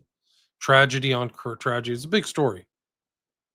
And then later on in the investigation, fatal crash in May called murder. The Civil Aeronautics Board, CAB, closed the books today on the fatal crash of Pacific Airlines Flight 773 last May with a one-word verdict: murder. The board's final report on the accident, in which all 3 crew members and 41 passengers died, listed the probable cause as the shooting of the captain and first officer by a passenger during flight. The mid-air murder occurred May 7th when Flight 773, a twin-engine F-27 prop jet, was en route from Reno, Nevada to San Francisco. The CAB report did not contain any new revelations, but it went into considerable detail on the background of the passenger suspected of this shooting, Francisco Paula Gonzalez of San Francisco. Your transmitter is garbled, then violent death struck. It wasn't Flight 77. It was 773. 773. I'm just saying, it's like engine. When I see that, I see the 77 pops out at me. Okay, I don't know if they did that on purpose. May God help me. Tape of doomed pilots' last words. SF men own the gun. So these are the big newspapers at the time. San Francisco Examiner. It's interesting too because this is supposedly, according to this book, this is a mind control subject, Gonzalez. And then you literally have a picture of William W. Hearst Jr., the owner of the Hearst, who's Patty Hearst will later be involved in a total mind control thing. And there's LBJ too. He knew all this stuff. He's right there. This is literally the first page. And the second page on the San Francisco Examiner from this, and you can just go look this up. The date is May 16th, 1964. Glamour and Danger, close-up of Hoover. He's right there, and there's Gonzalez. That's him. And then, yeah, I thought that was Gonzalez. But they go on with this whole thing. People are orphaned. Reno deal that dealt death. You can read. I don't want to read all these. Gonzalez, he loved to sail, seemed normal. The Verdict and air newspapers love crash. this. They're really cranking out the look how tragic, look at the pain, and then Who's that's setting it overseeing up. this? The FBI. They know all these techniques. They know William Joseph Bryan. They're the ones like are overlooking. The Tracy couple who walked off ill-fated Pacific Airlines flight 773 at Stockton yesterday will be interviewed by the FBI today in an effort to shed light on the mysterious air crash. I'm not saying they knew it, but these are the people like overseeing this. The FBI, who we've established in like 30 hours, knew a lot about this hypnotism stuff. There's absolutely none. And it goes all the way to the top. The guys who did the dirty deed. It's like, oh, we'll cover it up, guys. Sure. There he is. William Joseph Bryan warms up his Cessna for the return to Reno.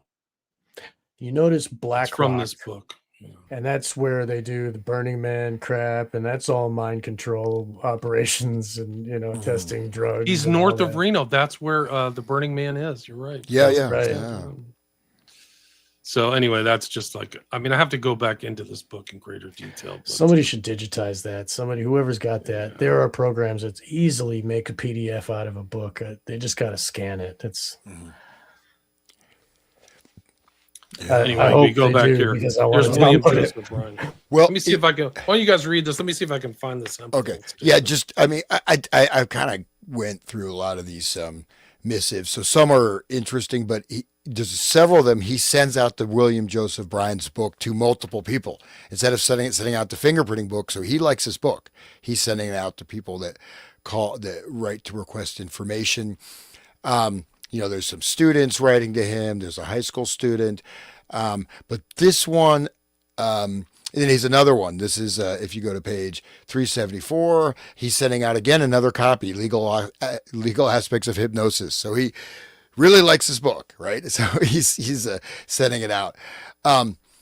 He sent it out to the sophomore in high school, actually. Wow. So, but this is the one I think, and just not to spoil the fun, but as the documents go on, primarily it's looking at posse comitatus, use of military doctors and military personnel in conjunction with FBI and hypnosis. So most of this is going back and forth. Does this violate posse comitatus, right? So towards the end of the document. But this one is quite interesting. This is page 377. Hold on. Let me. Sorry to go break ahead. in. Let me read. Sure, it. man. I found the reference. Please. I Yeah. apologize. So this just to finish up on William Joseph Bryan and this crash. According to this book, Project Artichoke, Hemphill stated that they recruited Gonzalez in San Francisco with filmed adolescent sex, then used blackmail to help program him with poison and hypnosis at the Santa Rita farm, which is in the East Bay.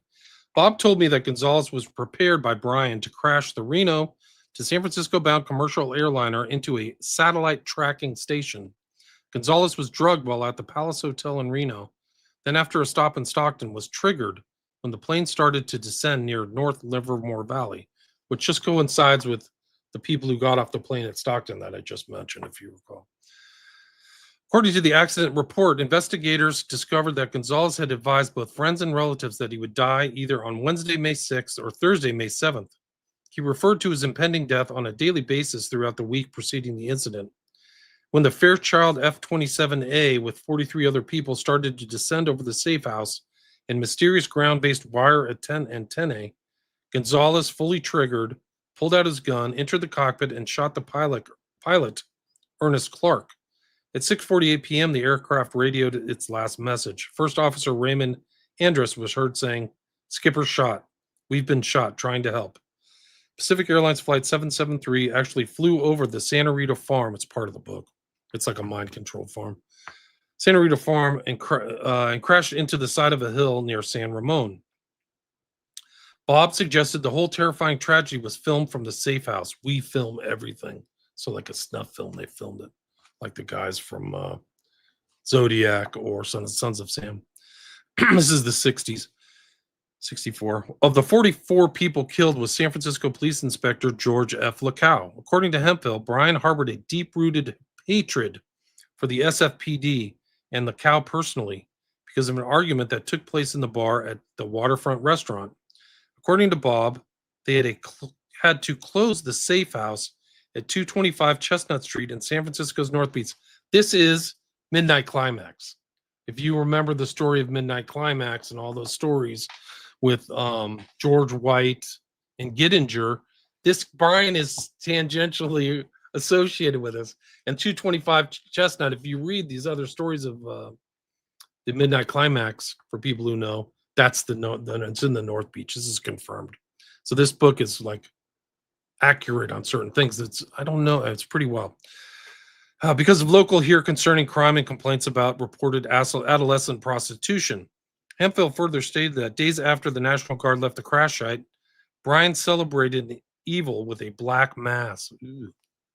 Bob made sure that we knew that they could do this to anyone. Bob harassed Arlene at the painting party the same way. Brian can make you do anything, make you kill that baby. This was followed up with the unexpected arrival and personal appearance of Dr. Brian for Leverage. He's a big boy. He's like over 300 pounds. You know, that's the story. So this whole really thing, crazy. It's funny. Like the guy who flew the plane, they got him with blackmail of underage girls. I mean, like, what is Epstein doing? You know, what were they doing in Eyes Wide Shut in the Rainbow Room? Like, you know, what? This is the operation. That's how they get you. Operation, right? That's how they get you, man. It has a ring of truth to it, so you have to take it with a grain of salt. Anything it's probably, when you find out these books are fringe books, it's probably they're super important. We know the FBI suppressed really important books. They would take books out of libraries. You have to remember, like Hoover they presented themselves as a law enforcement, but they were almost like reality shapers. They knew so much, and so we're only trying to, like, this is part of like separating the wheat from the chaff. Like, there's so much chaff in history. Like, oh, the FBI didn't know anything.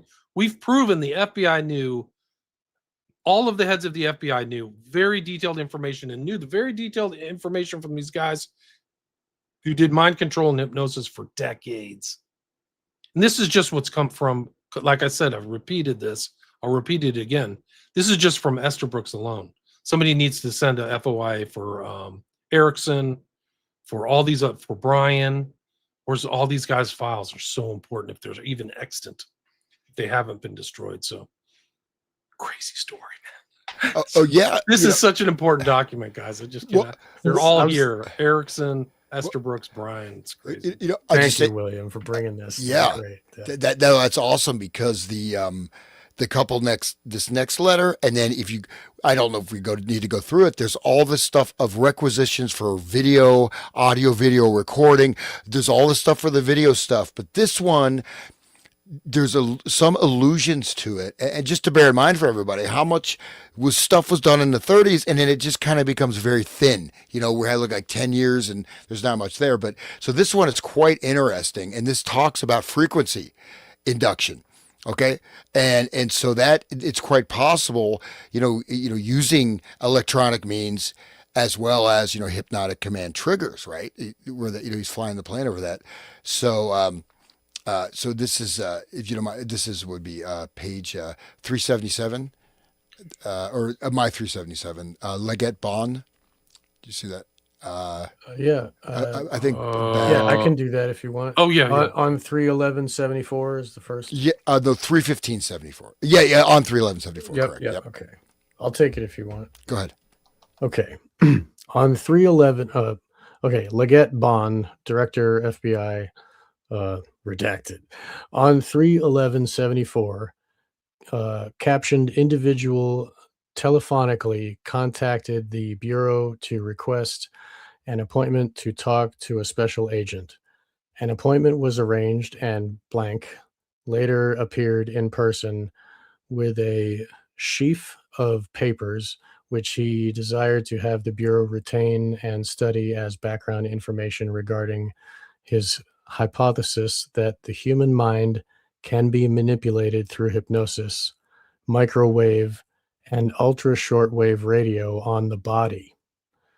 I'm glad you brought this up, Hans. This looks important. Blank furnished 3 letters of reference from prominent German professors and advised that he is employed by a computer company in Cologne, is unmarried, and spent 1 year in the United States at Hopkins, Minnesota, as an exchange student about 20 years ago.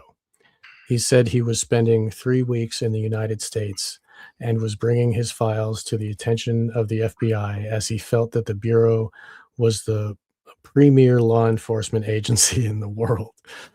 Blank spent some time explaining his theories, but said they were all documented in the material he was leaving, which included a copy of his published book, Mechanismen der Manipulation. That's the title of the book. Blank explained that he has been interested in mind manipulation for many years and advised that when he attended the Free University in Berlin, he was a student activist for liberal causes, but has always been anti-communist.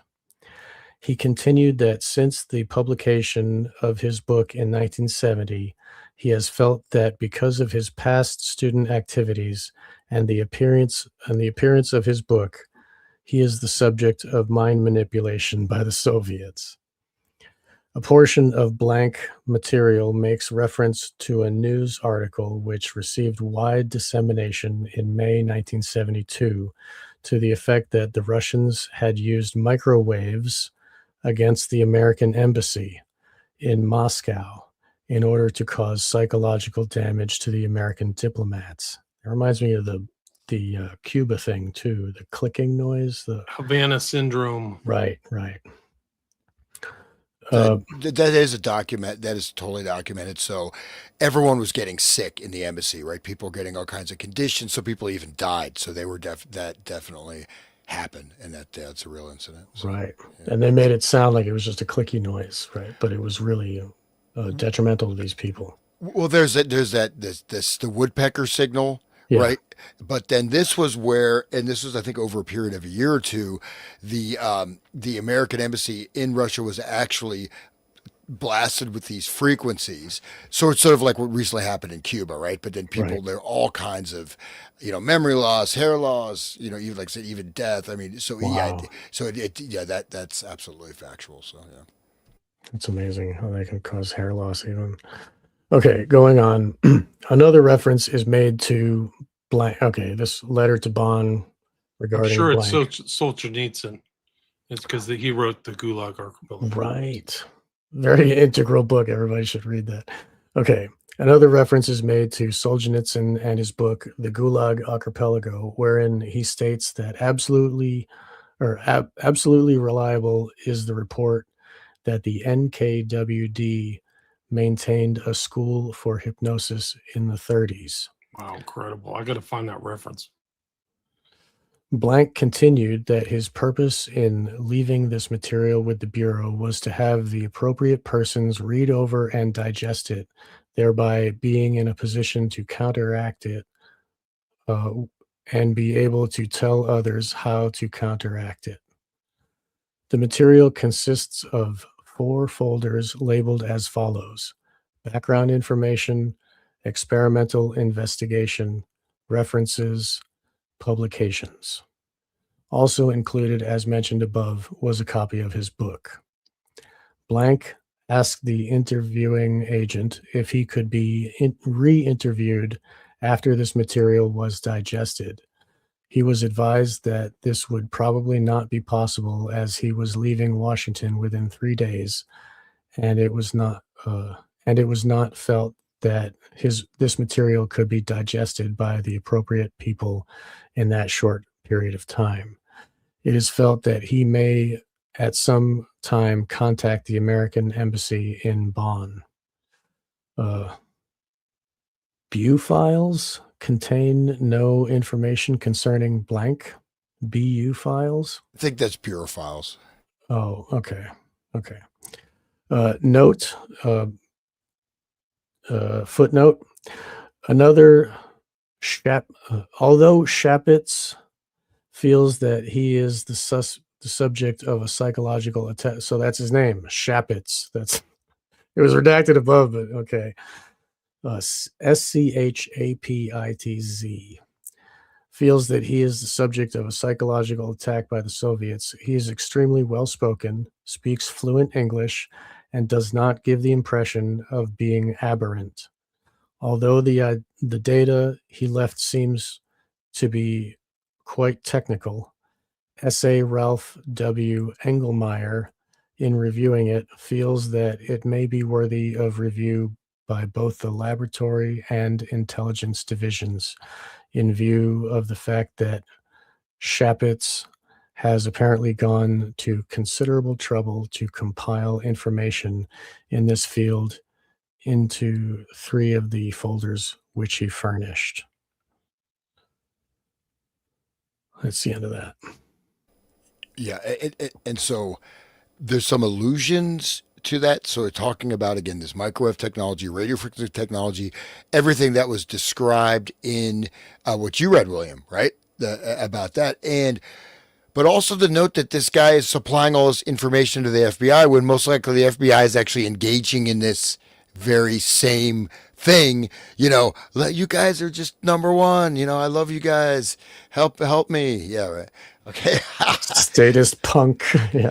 Yeah. So, and this gets through, but we see pretty much, we're in the 70s now. It's very thin, right? I mean, in terms of what, we see further, basically primarily it's a debate about using military personnel in FBI hypnotic sessions and posse comitatus. So these long, we can get, if you want to read through these, all these legal briefs and how does it violate posse comitatus or not. The Army of God, as mentioned, I know I'm kind of skimming, but primarily, I think in this way, the thing is, it's almost like, we just started doing it. I mean, they've been doing this since the 30s. This is 40 years, and they're acting like, does a hypnosis get information from a witness?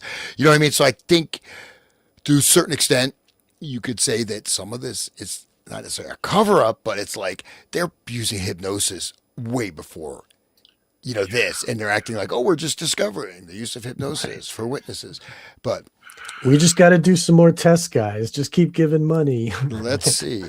Can you read the next one by William S. Kroger, William Saul Kroger?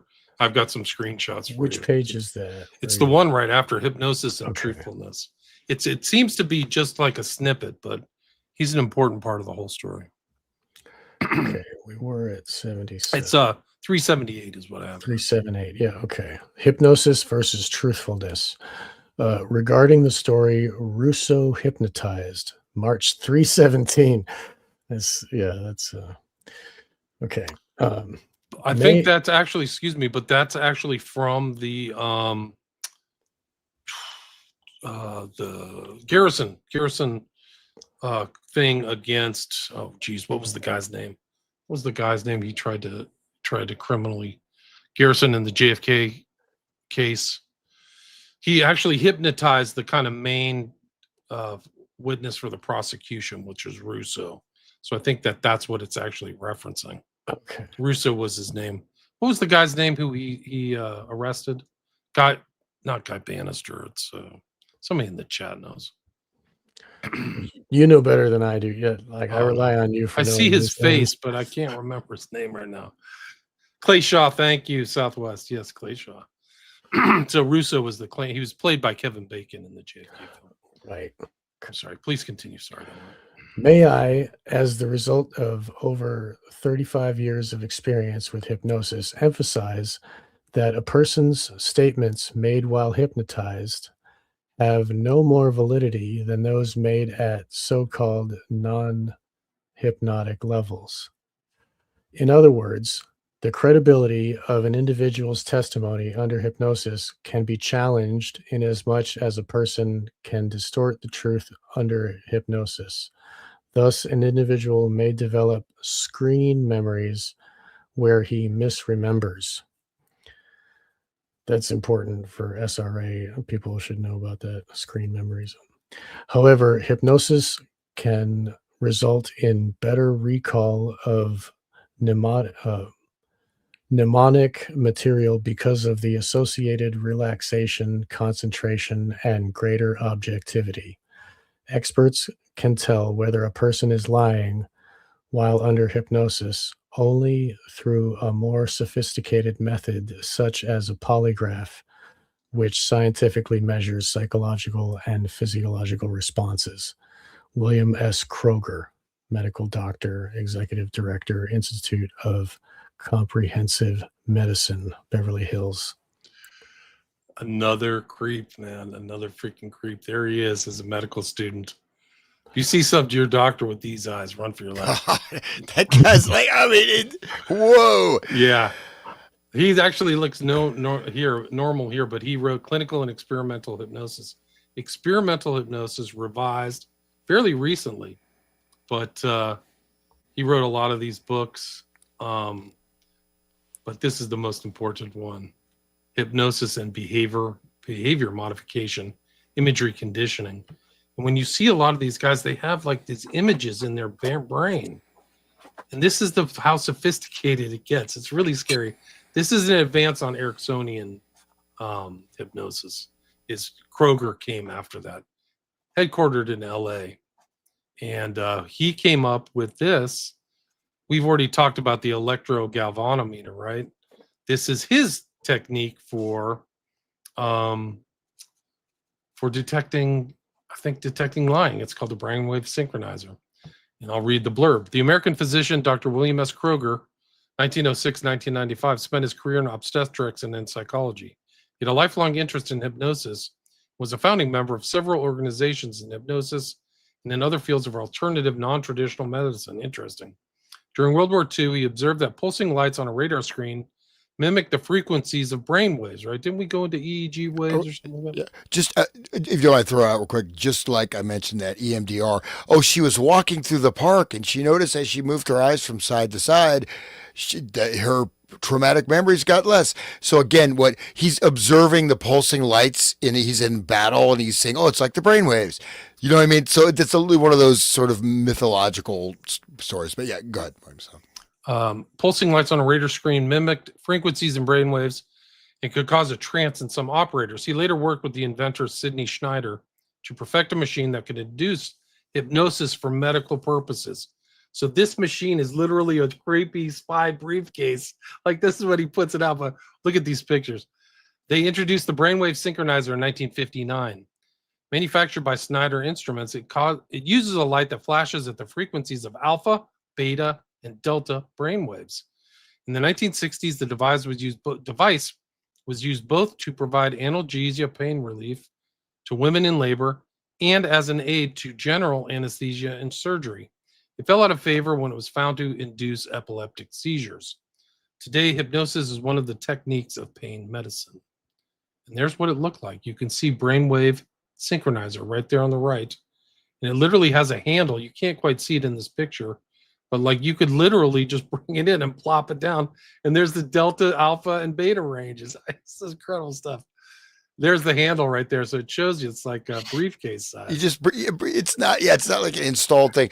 Unfortunately, I got rid of this. I had this like white noise generator thing that was used in that late 50s, but that's a briefcase model. That's portable. Bro, look at this. Nobody you just would show know up. either. Oh my God. You show up with that. Why don't you lie back and look into this light, Bob, or whatever. Go to see your guidance counselor, Kroger. I just want to quit smoking, guys. Oh, I'll look at that. Okay. You've mentioned the control of Candy Jones, Sean. Kroger is mentioned under a pseudonym as one of Candy Jones's handlers, as well as potentially William Joseph Bryan. So she's surrounded by them. I used to look at this book and like go, it's just not possible and probable. And now that I look at these guys, it's like, whoa, this is possibly it. I have like a bio of Kroger here somewhere. I gotta find it. But it's extraordinary because it ties into. I'll find out what his fake name was. Let's see. Kroger's work on hypnosis inevitably intersected with the era's paranoia over mind control fueled by Cold War tensions. Declassified CIA documents reference his book Clinical and Experimental. I have the document actually.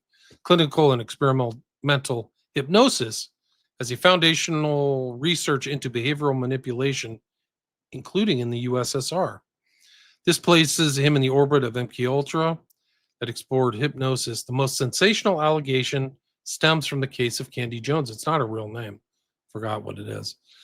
1940s pinup model and radio host. In her book, Control of Candy Jones, co-authored with her husband, Donald Bain, Jones claimed under hypnosis that she was recruited by the CIA as a courier in mind control experiments.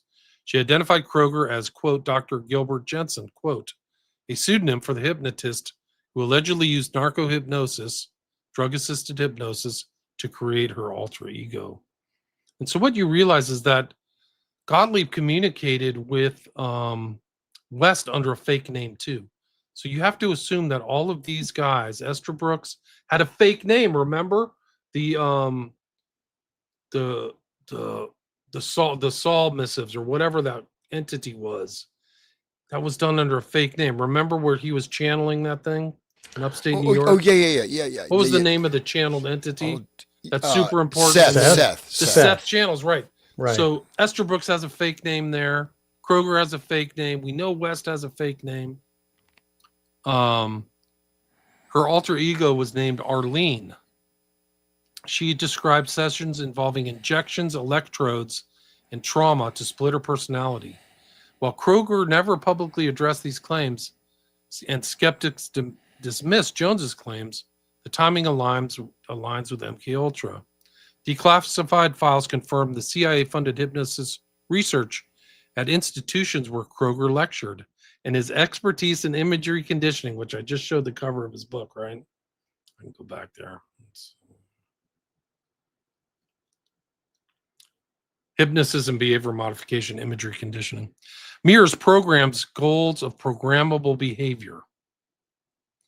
Martin Cannon's The Controllers further speculates that Kroger's role in hidden government research linking hypnosis to electronic brain stimulation in non-consensual experiments.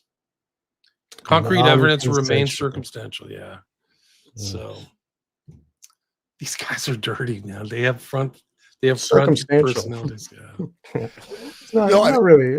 No, absolutely. And Williams is so valuable bringing that up because, so again, Jennings, right? He's sending out the book to you. Like, yeah, I'm a sophomore in high school. I'm a young girl. Here, meet William. 300 pounds of love. You know, right, I gotta find that quote of his. It's real like. But I think it's even in his Wikipedia page. Let me see if I can find it. But what you see is that again, they started this in the 30s.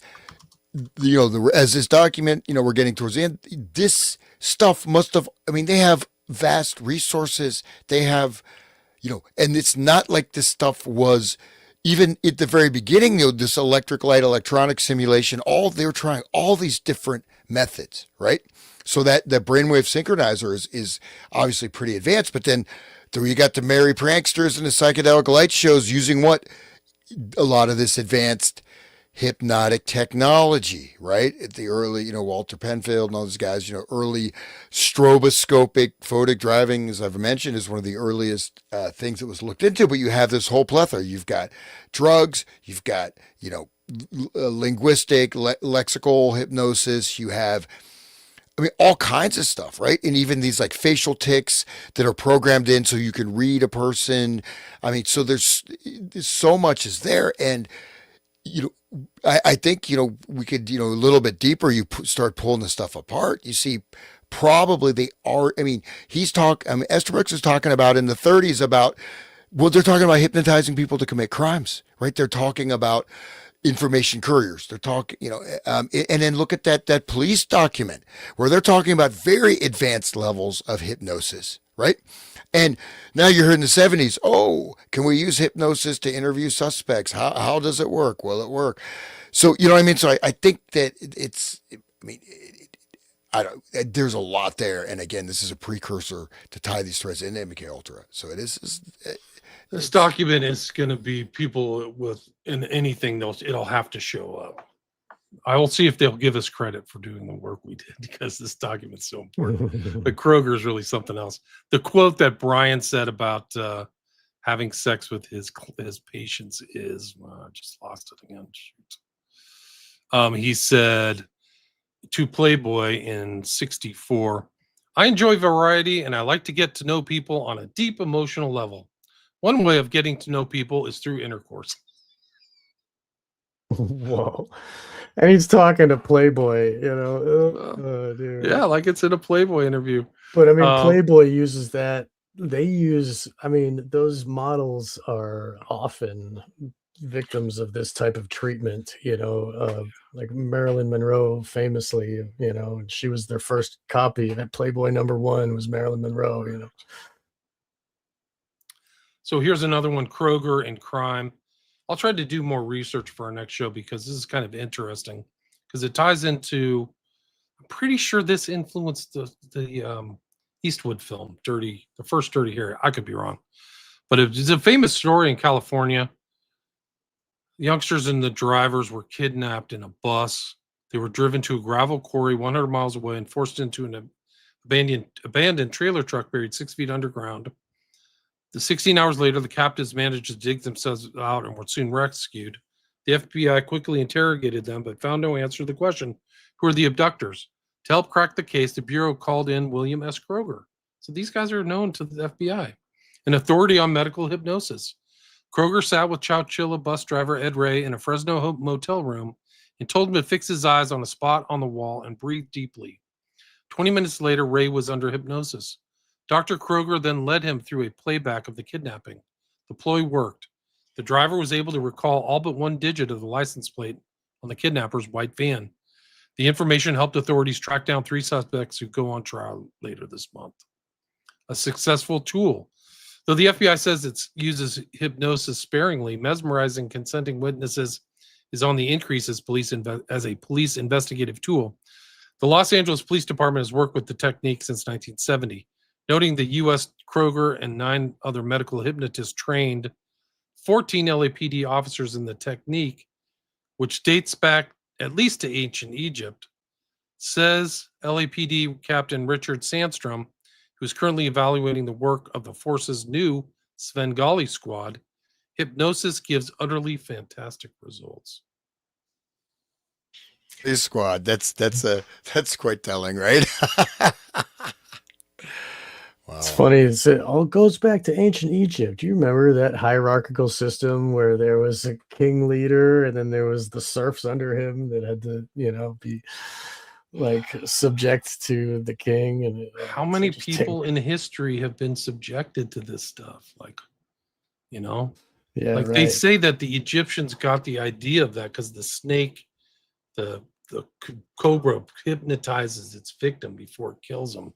Like it stares them down or whatever. Right.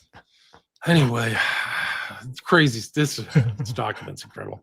Anyway, I'm going to go through some of these comments. Yeah, comments, please. That's great. Do you guys think Donald uses hypnosis when he talks with his hands? What do you guys think?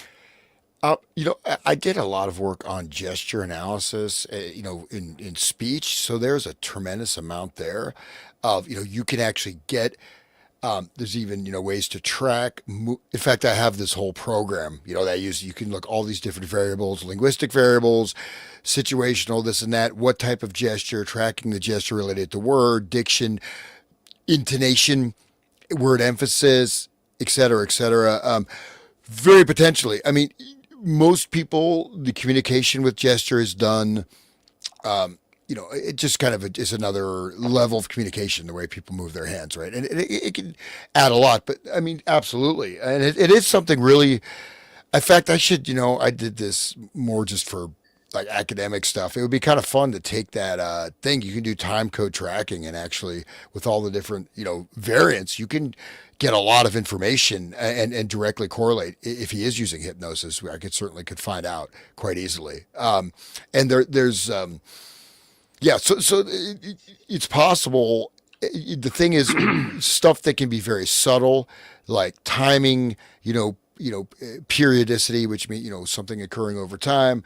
As I mentioned, informational content, situational embeddedness, all these things kind of factor in. But that'd be an interesting thing to check out. Maybe I'll look, maybe next show I'll do a little analysis of Donald. Do some research. Yeah. Hopefully ICE doesn't come.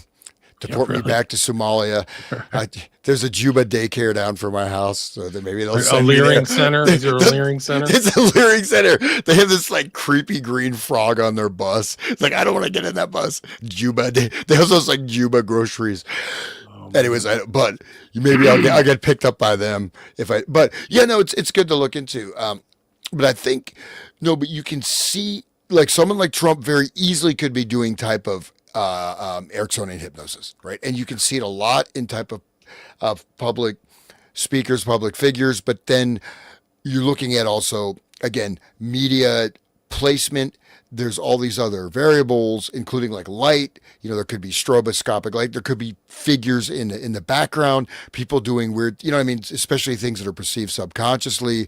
People making certain gestures out of frame that your unconscious mind is seeing every single thing, right? But you're not consciously perceiving it. So it'll be an interesting study. Yeah. Armchair Assassins says, appreciate all the work you guys are doing. Sorry for the off-topic question. What happened to all your Visigoth epilodes? They're not disappeared. They're on Spreaker somewhere. There's about 6 or 7 archives. There's probably over 800 or 900 episodes now. And they're actually now being transported onto YouTube. So you can go type in William Ramsey Investigates on YouTube and listen to them there, or you can listen to them through Spreaker. So they are there. A little comment on Trump, just saying that he represents the ego ideal, doesn't he? And everybody is infantilized and they haven't grown up, and then they look at Trump like he's the alpha monkey. Isn't he being that character, with his boisterous, alpha male energy, and everybody just follows along. Oh yeah, grab him by the pussy, whatever. It's just, that's what they do. Like, that he's created this idea of like what manliness is, and like you wear a red hat to be tough guy. It's really weird. No doubt. Barto says, have you gents heard of the somewhat recent psychology research into a possible new level of consciousness they call the superintelligence? I have not. Have you guys heard that? No, I mean, what does it mean, though, superintelligence? Yeah, I mean, so essentially, there already is a superintelligence. If you can, the unconscious mind is vast and immensely powerful, but you have to know how to access it and program it. I mean, people can have amazing abilities, right? I mean, people can, speed read an entire 400-page book in an hour and remember every word. So, when I see something like that, immediately I think, what's behind this? Just because of the permeation I mentioned, like second order cybernetics into so many disciplines of psychology. And I'm not, it's coming from the top, like a pyramidal drop down structure. People may not even know they're doing that, but there's so much embedded in so many therapies that are actually just, they're just recreating things. They're creating internal cybernetic loops. They're doing all kinds of stuff. So, but I'd have to look into it. It just seems like, people have talked about, the Buddha talked about superintelligence. That's about 3,000 years ago. So it doesn't seem that new to me, but maybe it is, maybe if you buy the Trump phone for $500, yeah, he sold 600,000 and no one has got one yet. You got to get the Trumpy bear. You remember that? No, I love Trump. I'm sorry, Donald. I'm sure you do. I know you're watching, Donald. Thumbs up. Of course. Through Palantir, he's watching everything, guys. Right, yeah. Yeah, that's funny. Somebody asked, what about hypnosis? You asked. You guys want to answer that? Either of you? Go ahead. I can answer it, but please do. Okay. Dehypnosis. So this is the difficulty is that the recognition of the light trance state to be able to catch yourself or mind, like when you kind of go blank, you kind of start doing things kind of robotically, you're suddenly doing something, it's you're going to go into a state of sort of unconsciousness, but there's going to be a trigger. If you could start to catch that or track that, I mean, people space out all the time, this and that, but there's going to be either types of images, types of, especially internal dialogue, this kind of thing. So it's kind of a complex topic, but yeah, absolutely you can. You just have to come from outside of that, right? So you have to come from outside what you call your normal conscious framing, because your consciousness is going to be inserted into this field, right? Your consciousness has sort of a filtering, the reticular activating system is sort of creating your reality. So you have to be able to step back from that. But yeah, certainly it certainly can be done. But it just takes noticing, right? And so, it's not so much as bad as say like, people have lost time, they don't remember, they lose all these hours of their life.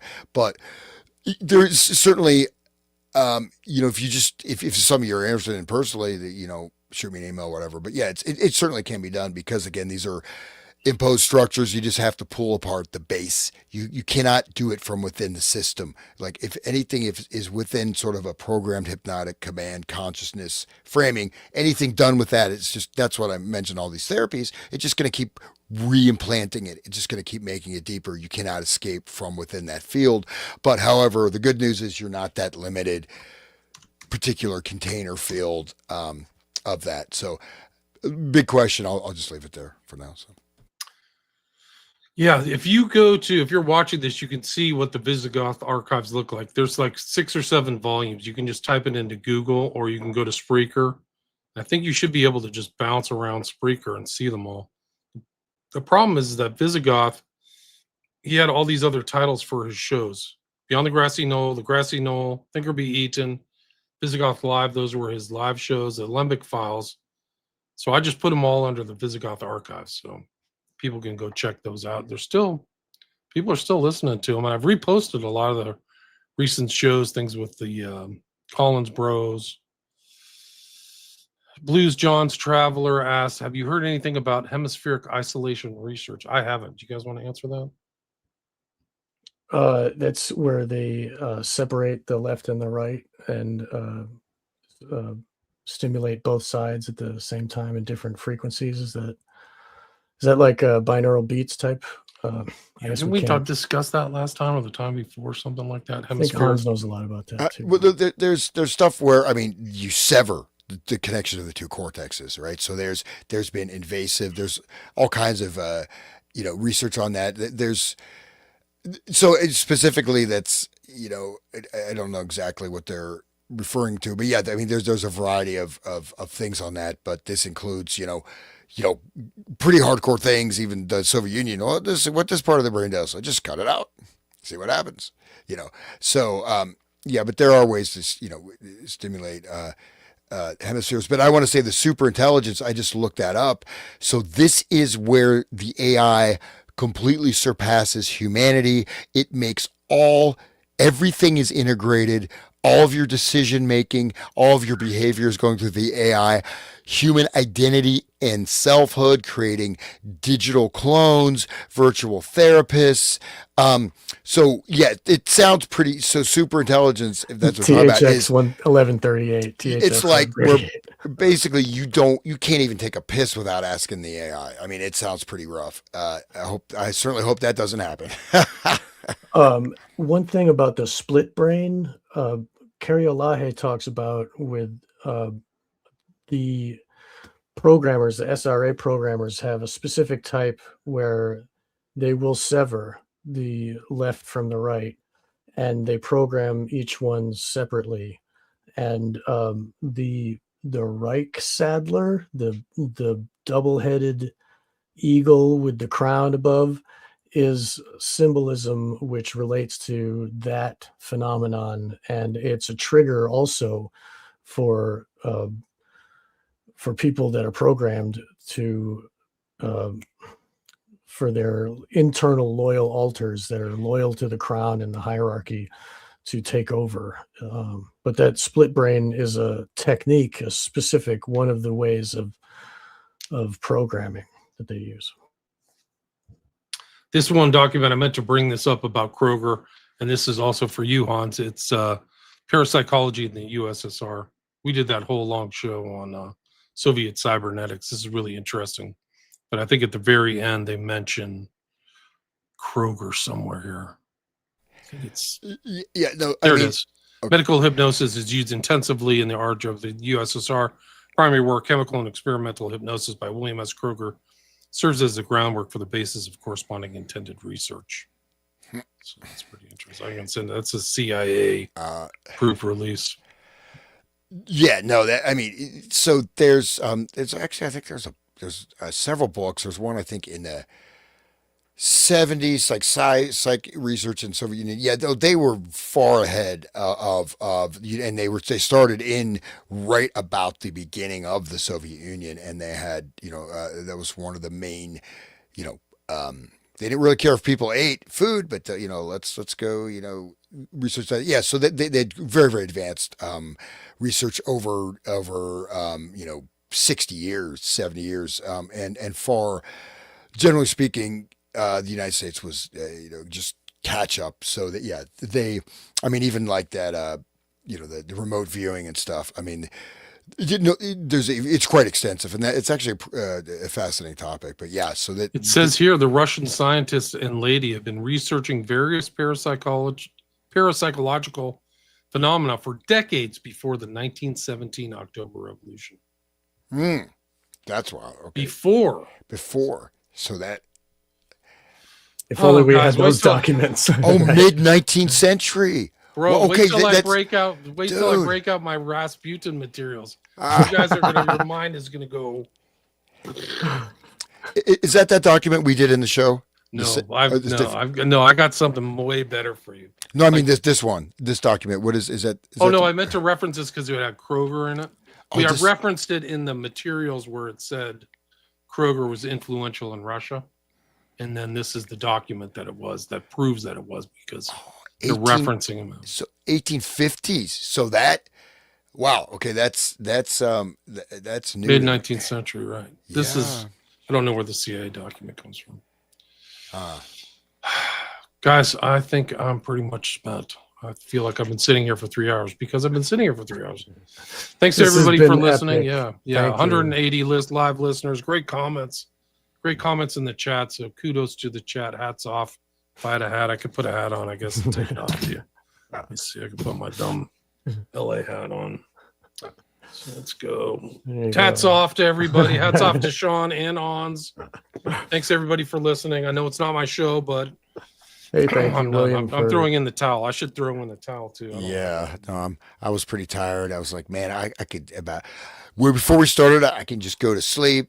I'm not going to drink coffee, but I just got energized by all this wonderful information. And yeah, for real. It's so it's like, oh my God, everything we keep finding. Every episode is just I'm flabbergasted every time. It's really great. Thank you, William, for bringing this information. I think Sean has mentioned this high view that marijuana is supposedly kind of an antidote for yes. Yeah, it does. Sean would know, man, because you're that's for sure. Yeah, no, cannabis for sure. It thins the veil between the partitions with the mind control, the split brain type stuff, the multiple personality, that dissolves, the programming dissolves under cannabis use and under long-term cannabis use, and their subconscious memories get unlocked, and it kind of messes up all their order that they've created in the brain. So it stops the dreaming. So whatever they're programmed to dream is not happening anymore. It helps people to reconnect with their body, and the body has memories. So there's a lot to the cannabis relation to that, and people should look into that and see where it goes. You'll learn a lot. Yeah, great. William, please send me that CI document you wrote. I'll send it to you right now.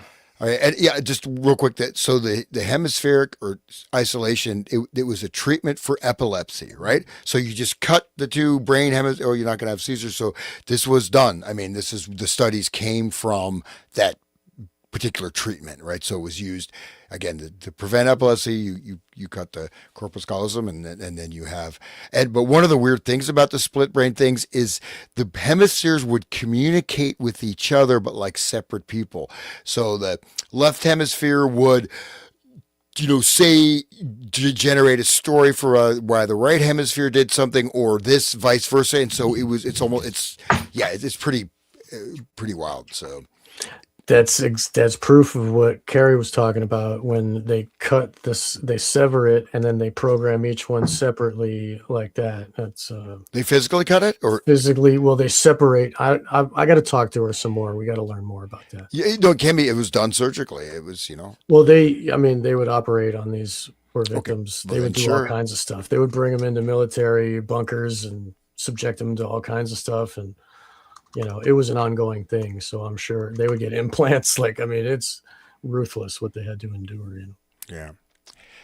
Well, great, guys. Thank you guys so much. Thank you to the audience. And Yes, Yeah. likewise. Everybody should visit WilliamRamseyInvestigates.com and should visit HansUtter.com and should, donate. And everybody, thank you for listening, and we appreciate you listening. Thank you. Yeah. And it looks like there will be many other future shows. I think we kind of agreed that we're going to continue even after we're done with this document. There's a lot more information, a lot of different takes. So expect a lot more shows in this series. And we're going to go forward in the timeline too. Like we're going to talk about, and we're going to talk about the operations that have happened that we know about in the history. It's that we know interesting. about. That's the other Yes. thing. It's like really crazy. Where can people find your stuff? okay, so you can find. I've got my old radio show. That's other people have the material, but it's there. You can go to BitChute, Rumble, Spotify, YouTube, Odyssey, and some other associated chip platforms. Just put it in the Resonant State. I think a couple of this may come up as Eyes Wide Open, Hans Utter, but yeah, and it's all over there. And check it out. Please join the party, man.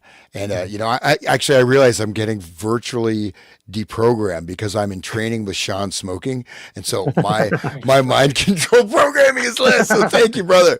I'll smoke another for you, buddy. Yeah. Good. And William, your mine site? is William Ramsey Investigates. You can check that out. And like I mentioned in the show, the Visigoth archives are still relevant. He did great shows. I've reposted some. The Collins Brothers Magicians of Mutabilities from 2005.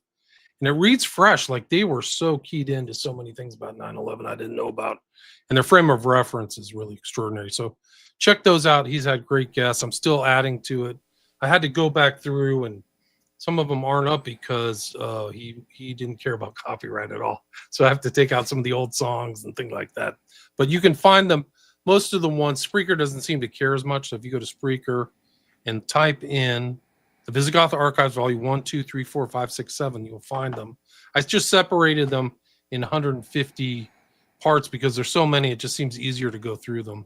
And I haven't really even, cataloged them all correctly, which I really should do, but time willing. But and then Sean is Wake the Dead, right? Your podcast. Yeah, Sean, where do we find your work? Yeah, Wake the Dead. I post everything at onegreatworknetwork.com/Sean-McCann. And you can find me. It's, Wake the Dead. It's Spotify and Apple and Google and, all of those. And also Odyssey and BitChute and Rumble and sometimes YouTube. So today we're streaming on YouTube. So you can find Wake the Dead all those places.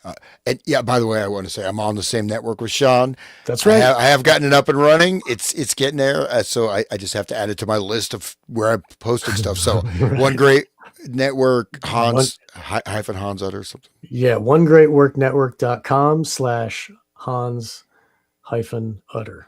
That's right. That's what it'll be. Yeah. All right, guys. Till That's next great. time. Thank you 15's again. down. Bye bye. We'll see you next All the time. best. Peace. Bye-bye.